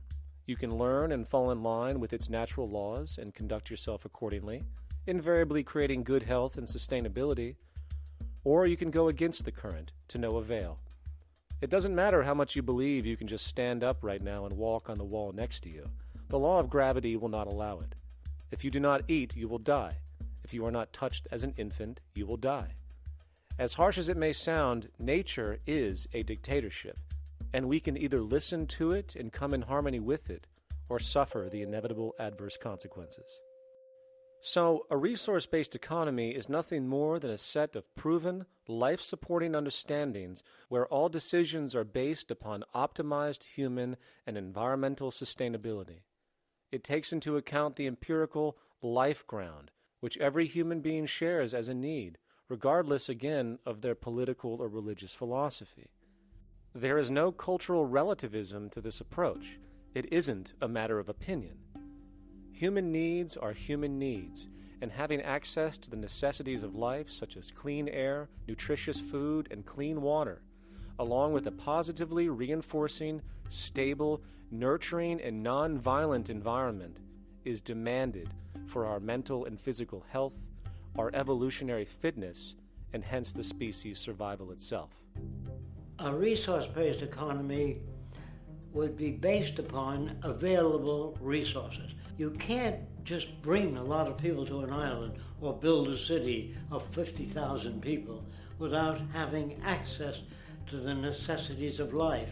So when I use the term a comprehensive systems approach, I'm talking about doing an inventory of the area first and determining what that area can supply, not just architectural approach, not just design approach, but design must be based on all of the requirements to enhance human life. And that's what I mean by an integrated way of thinking. Food, clothing, shelter, warmth, love, all those things are necessary. If you deprive people of any of them, you have a lesser human being, less capable of functioning. As previously outlined, a resource-based economy's ground-up, global, systems approach to extraction, production, and distribution is based upon a set of true economic mechanisms, or strategies, which guarantee efficiency and sustainability in every area of the economy. So, continuing this train of thought regarding logical design, what is next in our equation? Where does all this materialize? Cities. The advent of the city is a defining feature of modern civilization. Its role is to enable efficient access to the necessities of life, along with increased social support and community interaction. So how would we go about designing an ideal city? What shape should we make it? Square? Trapezoid? Well, given we're going to be moving around the thing, we might as well make it as equidistant as possible for ease, hence the circle. What should the city contain? Well, naturally we need a residential area, a goods production area, a power generation area, an agricultural area. But we also need nurturing as human beings, hence culture, nature, recreation, and education. So let's include a nice open park, an entertainment events area for cultural purposes and socializing, and educational and research facilities. And since we're working with a circle, it seems rational to place these functions in belts based on the amount of land required for each goal, along with ease of access. Very good. Now, let's get down to specifics. First, we need to consider the core infrastructure, or intestines, of the city organism. These would be the water, good, waste, and energy transport channels. Just as we have water and sewage systems under our cities today, we would extend this channeling concept to integrate waste recycling and delivery itself. No more mailmen or garbage men. It is built right in. We could even use automated pneumatic tubes and similar technologies. Same goes for transport. It needs to be integrated and strategically designed to reduce or even remove the need for wasteful, independent automobiles. Electric trams, conveyors, transveyors, and maglevs, which can take you virtually anywhere in the city, even up and down, along with connecting you to other cities as well. And of course, in the event an automobile is required, it is automated by satellite for safety and integrity. In fact, this automation technology is in working order right now. Automobile accidents kill about 1.2 million people every single year, injuring about 50 million. This is absurd and doesn't have to occur. Between efficient city design and automated driverless cars, this death toll can be virtually eliminated. Agriculture. Today, through our haphazard, cost-cutting industrial methods, using pesticides, excessive fertilizers, and other means, we have successfully destroyed much of the arable land on this planet, not to mention also extensively poisoning our bodies. In fact, industrial and agricultural chemical toxins now show up in virtually every human being tested, including infants.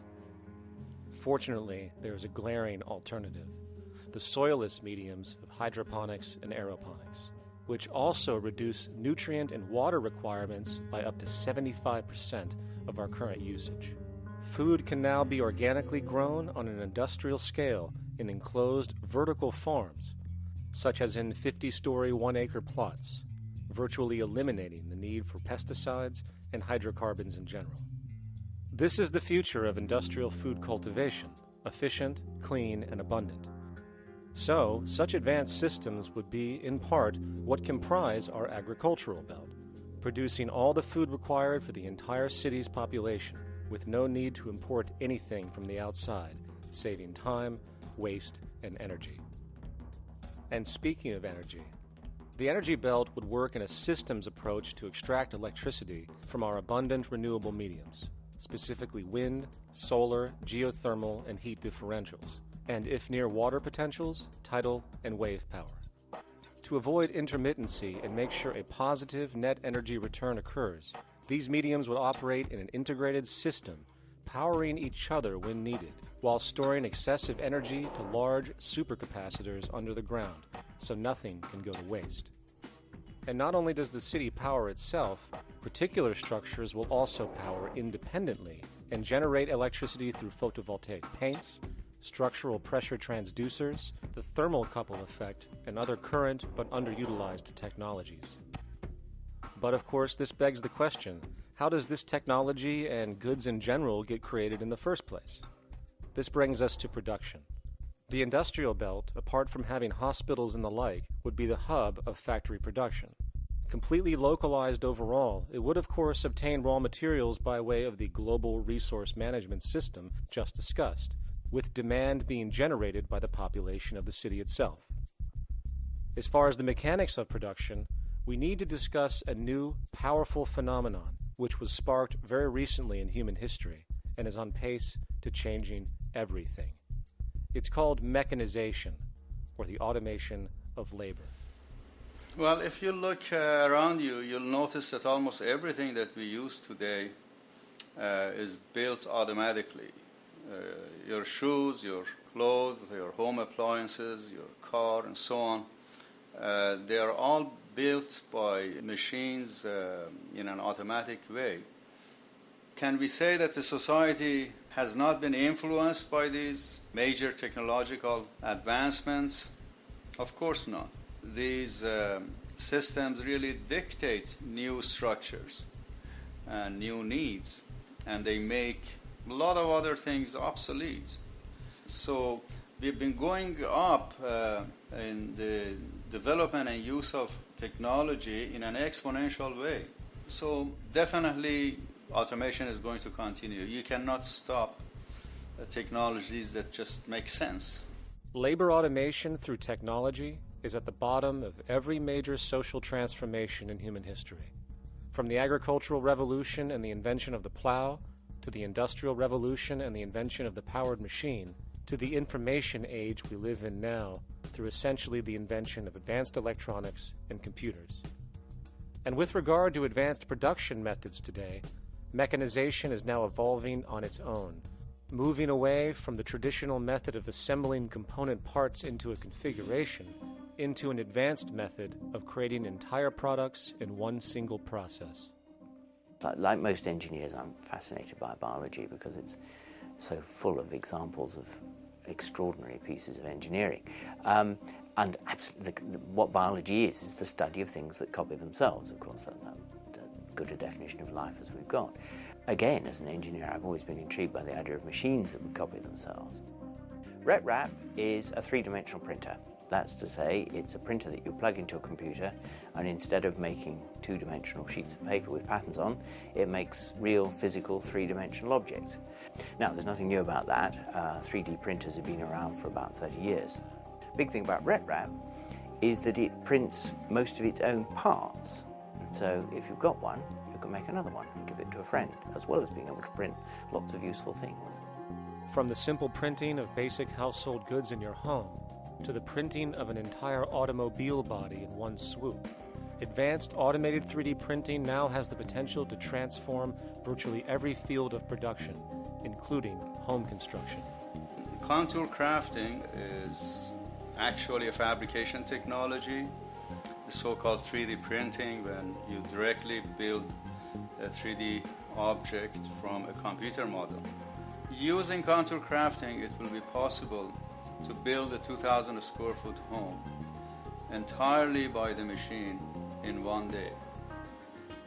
The reason that people are interested in automating construction is that it really brings a lot of benefits. For example, construction is pretty labor intensive, and although it provides job for a sector of the society, it also has issues and complications. For example, construction is the most dangerous job that there is. It is worse than mining and agriculture. It has got the highest level of fatality almost in every country. Another issue is the waste. An average home in the United States has 3 to 7 tons of waste.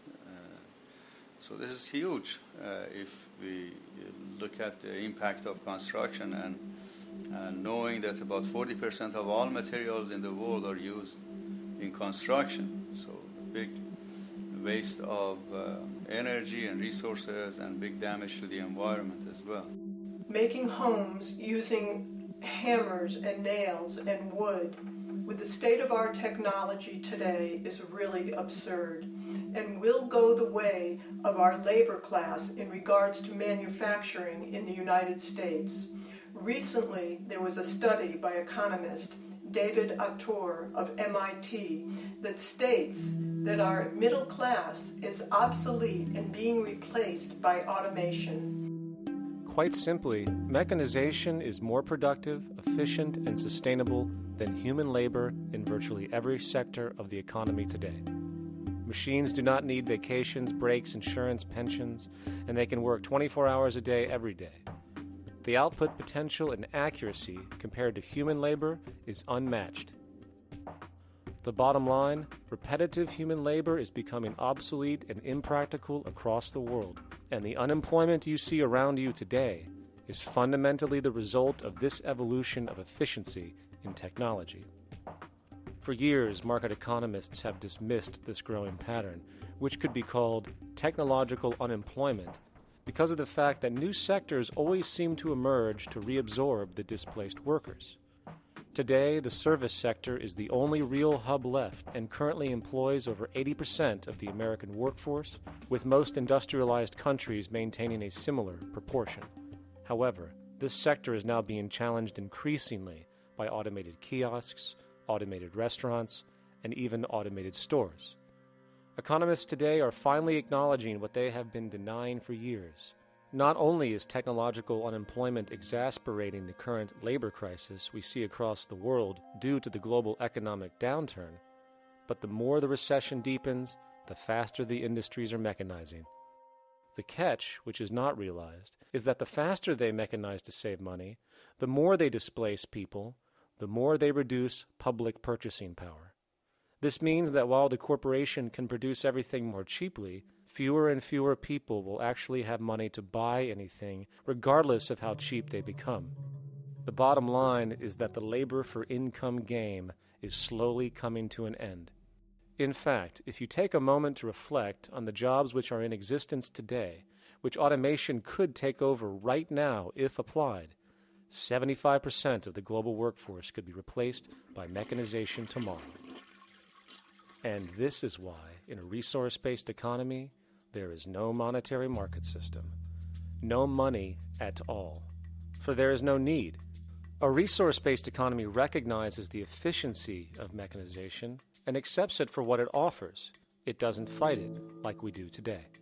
Why? Because it is irresponsible not to, given any interest in efficiency and sustainability.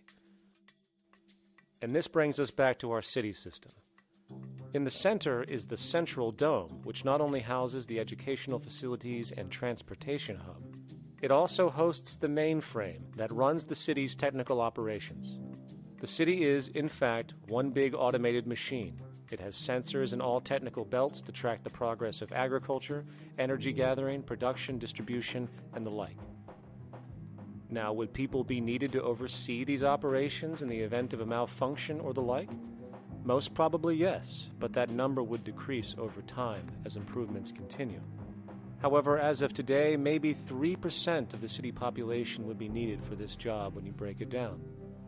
And I can assure you that in an economic system which is actually designed to take care of you and secure your well-being, without you having to submit to a private dictatorship on a daily basis, usually to a job that is either technically unnecessary or socially pointless, while often struggling with debt that doesn't exist just to make ends meet. I guarantee you people will volunteer their time left and right to maintain and improve a system that actually takes care of them. And coupled with this issue of incentive comes the common assumption that if there isn't some external pressure for one to work for a living, people will just sit around, do nothing, and turn into fat, lazy blobs. This is nonsense. The labor system we have today is in fact the generator of laziness, not a resolver of it. If you think back to when you were a child, full of life, interested in new things to understand, likely creating and exploring, but as time went on, the system pushed you into the focus of figuring out how to make money. And from early education to study at a university, you are narrowed, only to emerge as a creature which serves as a cog in a wheel in a model that sends all the fruits to the upper 1%. Scientific studies have now shown that people are, in fact, not motivated by monetary reward when it comes to ingenuity and creation. The creation itself is the reward. Money, in fact, appears only to serve as an incentive for repetitive, mundane actions, a role we have just now shown can be replaced by machine. So when it comes to innovation, the actual use of the human mind, the monetary incentive has proven to be a hindrance, interfering and detracting from creative thought. And this might explain why Nikola Tesla, the Wright brothers, and other inventors who contributed massively to our current world never showed a monetary incentive to do so. Money is, in fact, a false incentive and causes 100 times more distortion than it does contribution. Good morning, class. Please settle down. The first thing I would like to do is go around the room and ask what everyone would like to be when they grow up. Who'd like to go first? Okay, how about you, Sarah? When I grow up, I want to work at McDonald's like my mom. Oh, family tradition, eh? How about you, Linda? When I grow up, I'm going to be a prostitute on the streets of New York City. Oh, glamour girl, huh? Very ambitious. How about you, Tommy? When I grow up, I'm going to be a rich, elitist businessman who works on Wall Street and profits off of the collapse of foreign economies. Enterprising, and great to see some multicultural interest. As stated before, a resource-based economy applies the scientific method to social concern, and this isn't limited to simply technical efficiency. It also has the consideration of human and social well-being directly and what comprises it. What good is a social system if, in the end, it doesn't produce happiness and peaceful coexistence? So it is important to point out that with the removal of the money system and the necessities of life provided, we would see a global reduction in crime by about 95% almost immediately, for there is nothing to steal, embezzle, scam, or the like. 95% of all people in prisons today are there due to some monetary-related crime or drug abuse, and drug abuse is a disorder, not a crime. So what about the other 5%, the truly violent, often seeming to some as being violent for the sake of being violent? Are they just evil people? The reason that I frankly think it's a waste of time to engage in moral value judgments about people's violence is because it doesn't advance by one iota our understanding of either the causes or the prevention of the violent behavior. People sometimes ask if I believe in forgiving criminals. My answer to that is, no, I don't believe in forgiveness any more than I believe in condemnation. It's only if we as a society can take the same attitude of treating violence as a problem in public health and preventive medicine rather than as a moral evil, it's only when we make that change in our own attitudes and assumptions and values that we will actually succeed in reducing the level of violence rather than stimulating it, which is what we do now. The more justice you seek, the more hurt you become, because there's no such thing as justice. There is whatever there is out there. That's it. In other words, if people are conditioned to be racist and bigots, if they're brought up in an environment that advocates that, why do you blame the person for it? They're a victim of a subculture. Therefore, they have to be helped.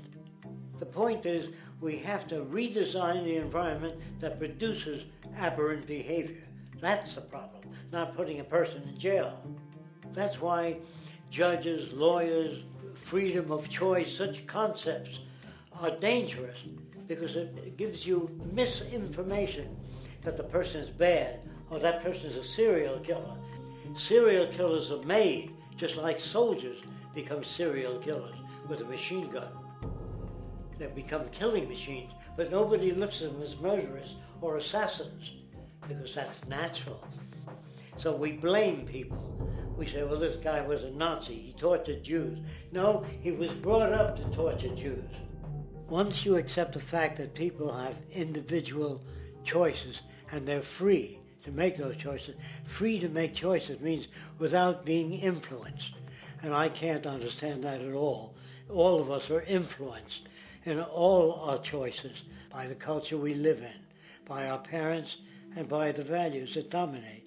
So we're influenced. So there can't be free choices.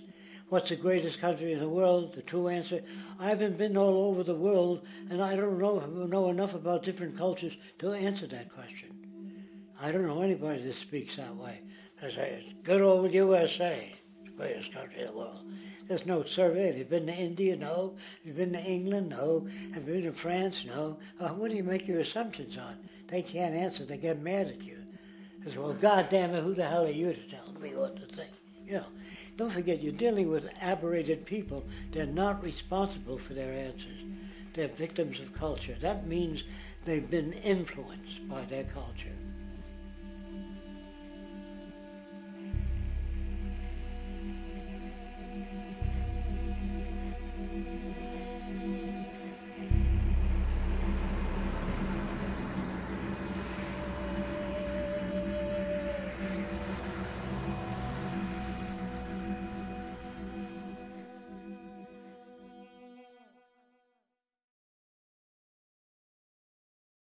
When we consider a resource-based economy, there are often a number of arguments that tend to come up with regard to the efficiency. Now hold on just a minute. Yes? I know what this is. This is called Marxism, buddy. Stalin killed 800 billion people because of ideas like this. My father died in the gulag. Hold on. Communist, fascist. You don't like America, you should just leave. All right, everybody just calm down. Death to the New World Order. Death to the New World Order. And as the irrationality of the audience grew, shocked and confused, suddenly the narrator suffered a fatal heart attack.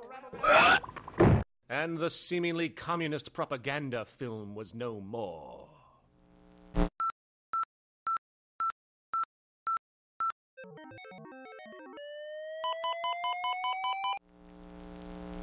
You know, I've said that sort of thing to people in think tank type of situations, and you know, these Club of Rome types and so forth. Marxist. What Marxist? Where did that come from? You know, they got this icon they hold on to as their holy grail, and it's such an easy one. You know, people ask if I'm a socialist or a communist or a capitalist, and I say I'm none of the above. And why do you think that those are the only options? All of those political constructs were created by writers who assumed that we lived on a planet of infinite resources. Not a one of those political philosophies even contemplates that there might be a shortage of anything. I believe that communism, socialism, free enterprise, fascism are part of social evolution, that you can't take a giant step from one culture to another, but they're in-between systems. Before there's any ism, we've got a life ground, and the life ground is, as I just described most easily, it's all the conditions required to take your next breath, and that involves the air you breathe, the water you get, the safety you have, the education you can access, all these things that we share and use and that no life in any culture can do without. So we've got to reset down to the life ground, and the life ground is no longer any ism. It's life value analysis. It's simply a matter of historical fact that the dominant intellectual culture of any particular society reflects the interests of the dominant group in that society. In a slave-owning society, the beliefs about human beings and human rights and so on will reflect the needs of the slave owners. In a society which again is based on the power of certain people to control and profit from the lives and work of millions of others, the dominant intellectual culture will reflect the needs of the dominant group. And so that if you look across the board, the ideas that pervade psychology and sociology and history and political economy and political science fundamentally reflect certain elite interests. And the academics who question that too much tend to get shunted to the side or to be seen as sort of radicals. The dominant values of a culture tend to support and perpetuate what is rewarded by that culture. And in a society where success and status is measured by material wealth, not social contribution, it is easy to see why the state of the world is what it is today. We are dealing with a values system disorder, completely denatured, where the priority of personal and social health have become secondary to the detrimental notions of artificial wealth and limitless growth. And like a virus, this disorder now permeates every facet of government, news media, entertainment, and even academia. And built into its structure are mechanisms of protection from anything that might interfere. Disciples of the monetary market religion, the self-appointed guardians of the status quo, constantly seek out ways to avoid any form of thought which might interfere with their beliefs, the most common of which are projected dualities. If you are not a Republican, you must be a Democrat. If you are not a Christian, you might be a Satanist. And if you feel society can be greatly improved to consider perhaps, taking care of everyone, you're just a utopianist. And the most insidious of them all, if you are not for the free market, you must be against freedom itself. I'm a believer in freedom.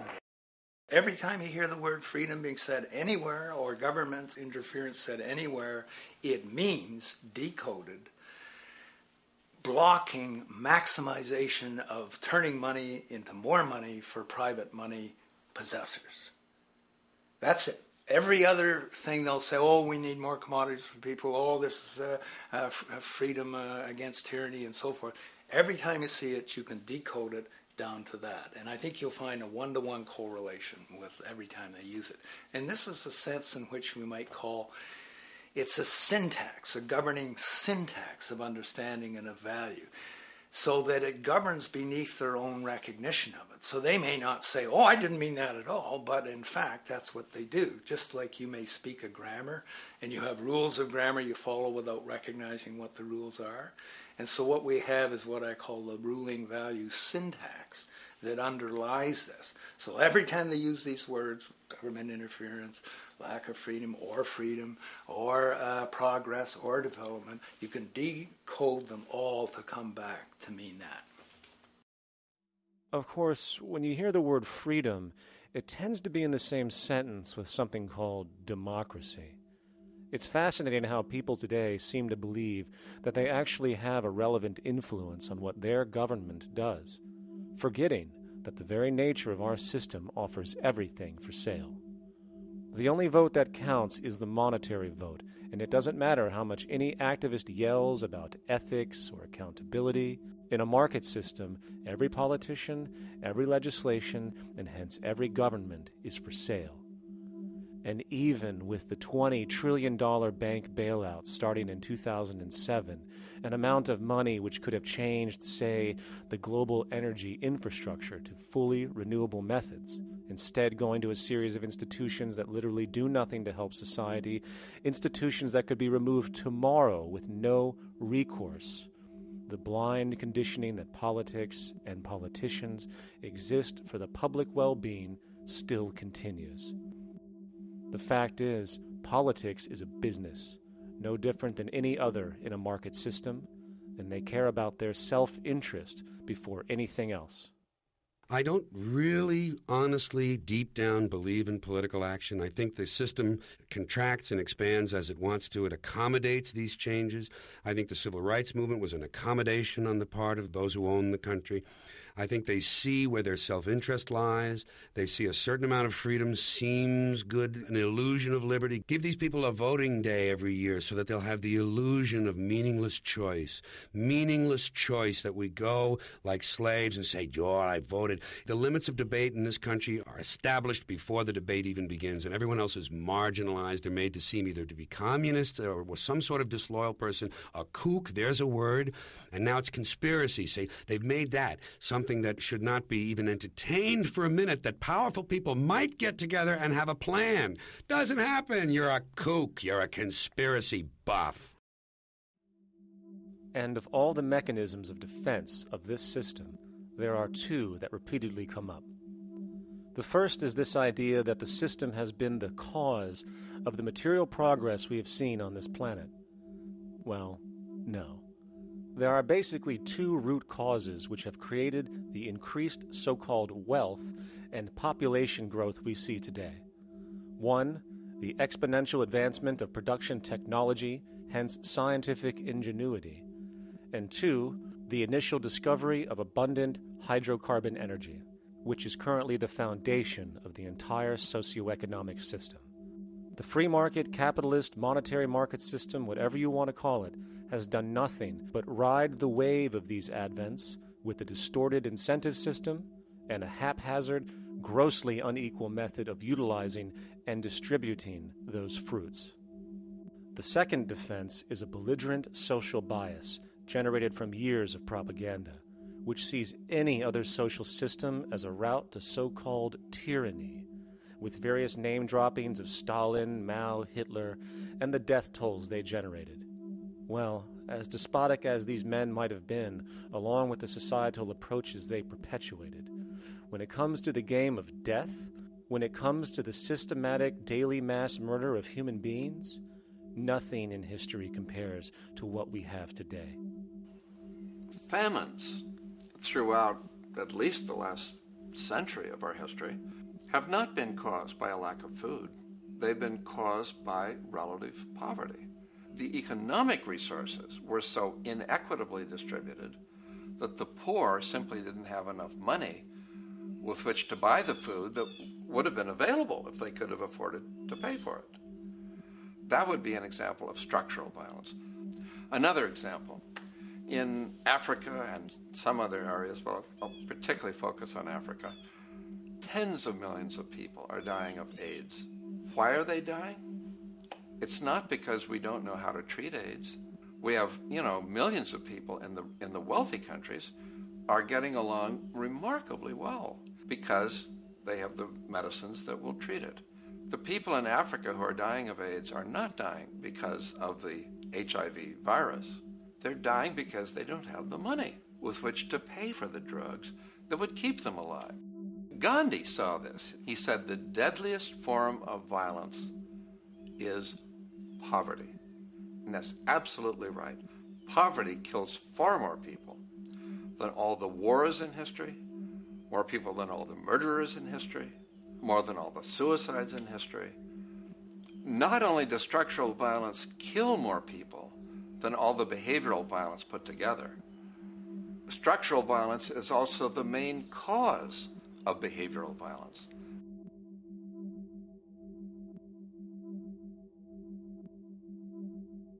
Oil is the foundation of, and it is present throughout the edifice of human civilization. There are 10 calories of hydrocarbon energy, oil and natural gas, in every calorie of food you and I eat in the industrialized world. Fertilizers are made from natural gas. Pesticides are made from oil. You drive oil-powered machines to plant, plow, irrigate, harvest, transport, package. You wrap the food in plastic, that's oil. All plastic is oil. There are 7 gallons of oil in every tire. Oil is everywhere. It's ubiquitous. And it's only because of oil that there are 7 billion people, or almost 7 billion people on this planet right now. The arrival of this cheap, easy energy, which is equivalent, by the way, to billions of slaves working around the clock, changed the world in such a radical way over the last century. And the population has gone up 10 times. But by 2050, oil supply is able to support less than half the present world's population in their present way of life. So the scale of adjustment to live differently is just enormous. The world is now using 6 barrels of oil for every barrel it finds. 5 years ago, it was using 4 barrels of oil for every barrel it finds. A year from now, it's going to be using 8 barrels of oil for every barrel it finds. What's disturbing to me is the lack of any real effort from governments worldwide or industry leaders worldwide to do something different. I mean, we have these sort of attempts to build more wind power and to maybe do something with tide. We've got attempts to make our cars a little bit more efficient. But there's nothing which really looks like a revolution coming along. These are all pretty minor. And that, I think, is pretty frightening. And the governments who are driven by these economists who don't really appreciate what we're talking about are trying to stimulate consumerism to restore past prosperity in the hope that they can restore the past. They're printing yet more money lacking any collateral at all. So if the economy improves and recovers and growth, famous growth comes back, it'll only be short-lived because within a short period of time, counted in months rather than years, it'll hit the supply barrier again. There'll be another price shock and a deeper recession. So I think we go into a series of vicious circles. So you have the economic growth going up, price spike, everything shuts down, that's where we are now. Then it starts to come up again. But what we have now is this area where there's no more ability to produce cheap energy. We're at the peak. We're on the downslope of oil production. No way you're going to get any more out of the ground any faster, which means that things shut down, the price of oil drops, which it did in early 2009, but then as you have an ersatz so-called recovery, the price of oil starts to come back. It's recently been hovering around $80 a barrel, and what we see is at $80 a barrel now, with the economic and financial collapse, people are having a hard time affording that. World oil production right now is about 86 million barrels a day. Over 10 years, you're looking at roughly 40 million barrels a day having to be replaced. There's nothing around which can come even within 1% of meeting that sort of demand. If we don't do something pretty quickly, there's going to be a huge energy deficiency. I think the big mistake is in not recognizing a decade or so ago that a concerted effort needed to be made to develop these sustainable forms of energy. I think that's something our grandchildren will look back on with total disbelief. You people knew that you were dealing with a finite commodity. How could you possibly have built your economy around something which was going to disappear? For the first time in human history, the species is now faced with the depletion of a core resource central to our current system of survival. And the punchline of the whole thing is that even with oil becoming more and more scarce, the economic system will still blindly push its cancerous growth model, so people can go out and buy more oil-powered cars to generate GDP and jobs, exasperating the decline. Are there solutions to replace the edifice of the hydrocarbon economy? Of course. But the path needed to accomplish these changes will not manifest through the market system protocols required, since new solutions can only be implemented through the profit mechanism. People are not investing in renewable energies because there is no money in it in both the long and short term, and the commitment needed to make it happen can only occur at a severe financial loss. Hence, there is no monetary incentive, and in this system, if there's no monetary incentive, things do not happen. And on top of it all, peak oil is just one of many surfacing consequences of the environmental social train wreck gaining speed today. Other declines include freshwater, the very fabric of our existence, which is currently showing shortages for 2.8 billion people, and those shortages are on pace to reach 4 billion by 2030. Food production, the destruction of arable cropland, from which 99.7% of all human food comes from today, is occurring up to 40 times faster than it is being replenished. And over the last 40 years, 30% of the arable land has become unproductive. Not to mention that hydrocarbons are the backbone of agriculture today, and as it declines, so will the food supply. As far as resources in general, at our current patterns of consumption, by 2030 we will need 2 planets to continue our rates. not to mention the continual destruction of life-supporting biodiversity, causing extinction spasms and environmental destabilization across the globe. And with all of these declines, we have the near exponential population growth, where by 2030 there might be over 8 billion people on this planet. Energy production alone would need to increase 44% by 2030 to meet such demand. And again, since money is the only initiator of action, are we to expect that any country on the planet is going to be able to afford the massive changes needed to revolutionize agriculture, water processing, energy production, and the like, when the global debt pyramid scheme is slowly shutting the entire world down? Not to mention the fact that the unemployment you currently see is going to become normality due to the nature of technological unemployment. The jobs are not coming back. And finally, a broad social perspective. From 1970 to 2010, poverty on this planet doubled due to this system. And given our current state, do you honestly think we will see anything less than more doubling, more suffering, and more mass starvation? There is not going to be any recovery. This is not some long depression that we're someday going to pull out of. I think the next phase we're going to see after the next round of economic collapse is massive civil unrest, when employment checks stop being paid because the states have no money left. And when things get so bad that people lose confidence in their elected leaders, they will demand change if we don't kill each other in the process or destroy the environment. I'm just afraid that we might get to the point of no return. And that bothers me no end. We do all we can to avoid that condition.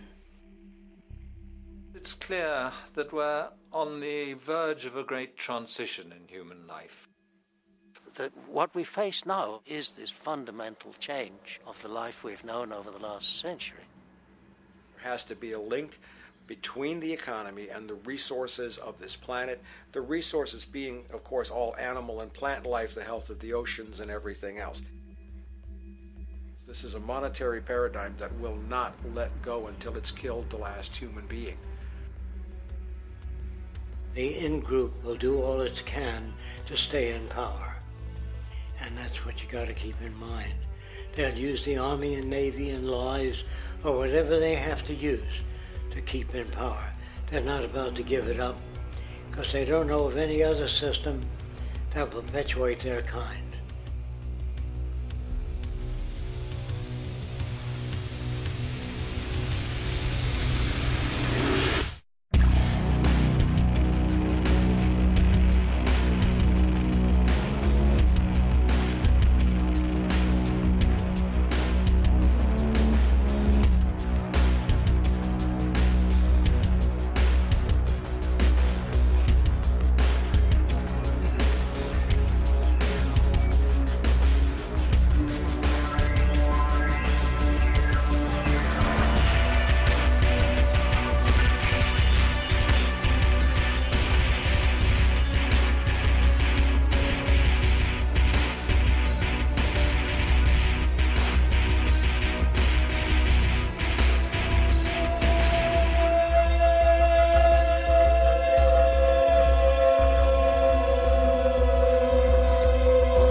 a straight and stronger course to the corner of your life. Just remember that the goal is for us all to capture all we want. We have to don't surround yourself with yourself. Move on back to squares. Send an instant karma to me, and I shall live with love and care for yourself. 'Cause it's time and time with your time, and its news is captured for the queen to use.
Satisfied, I'm on my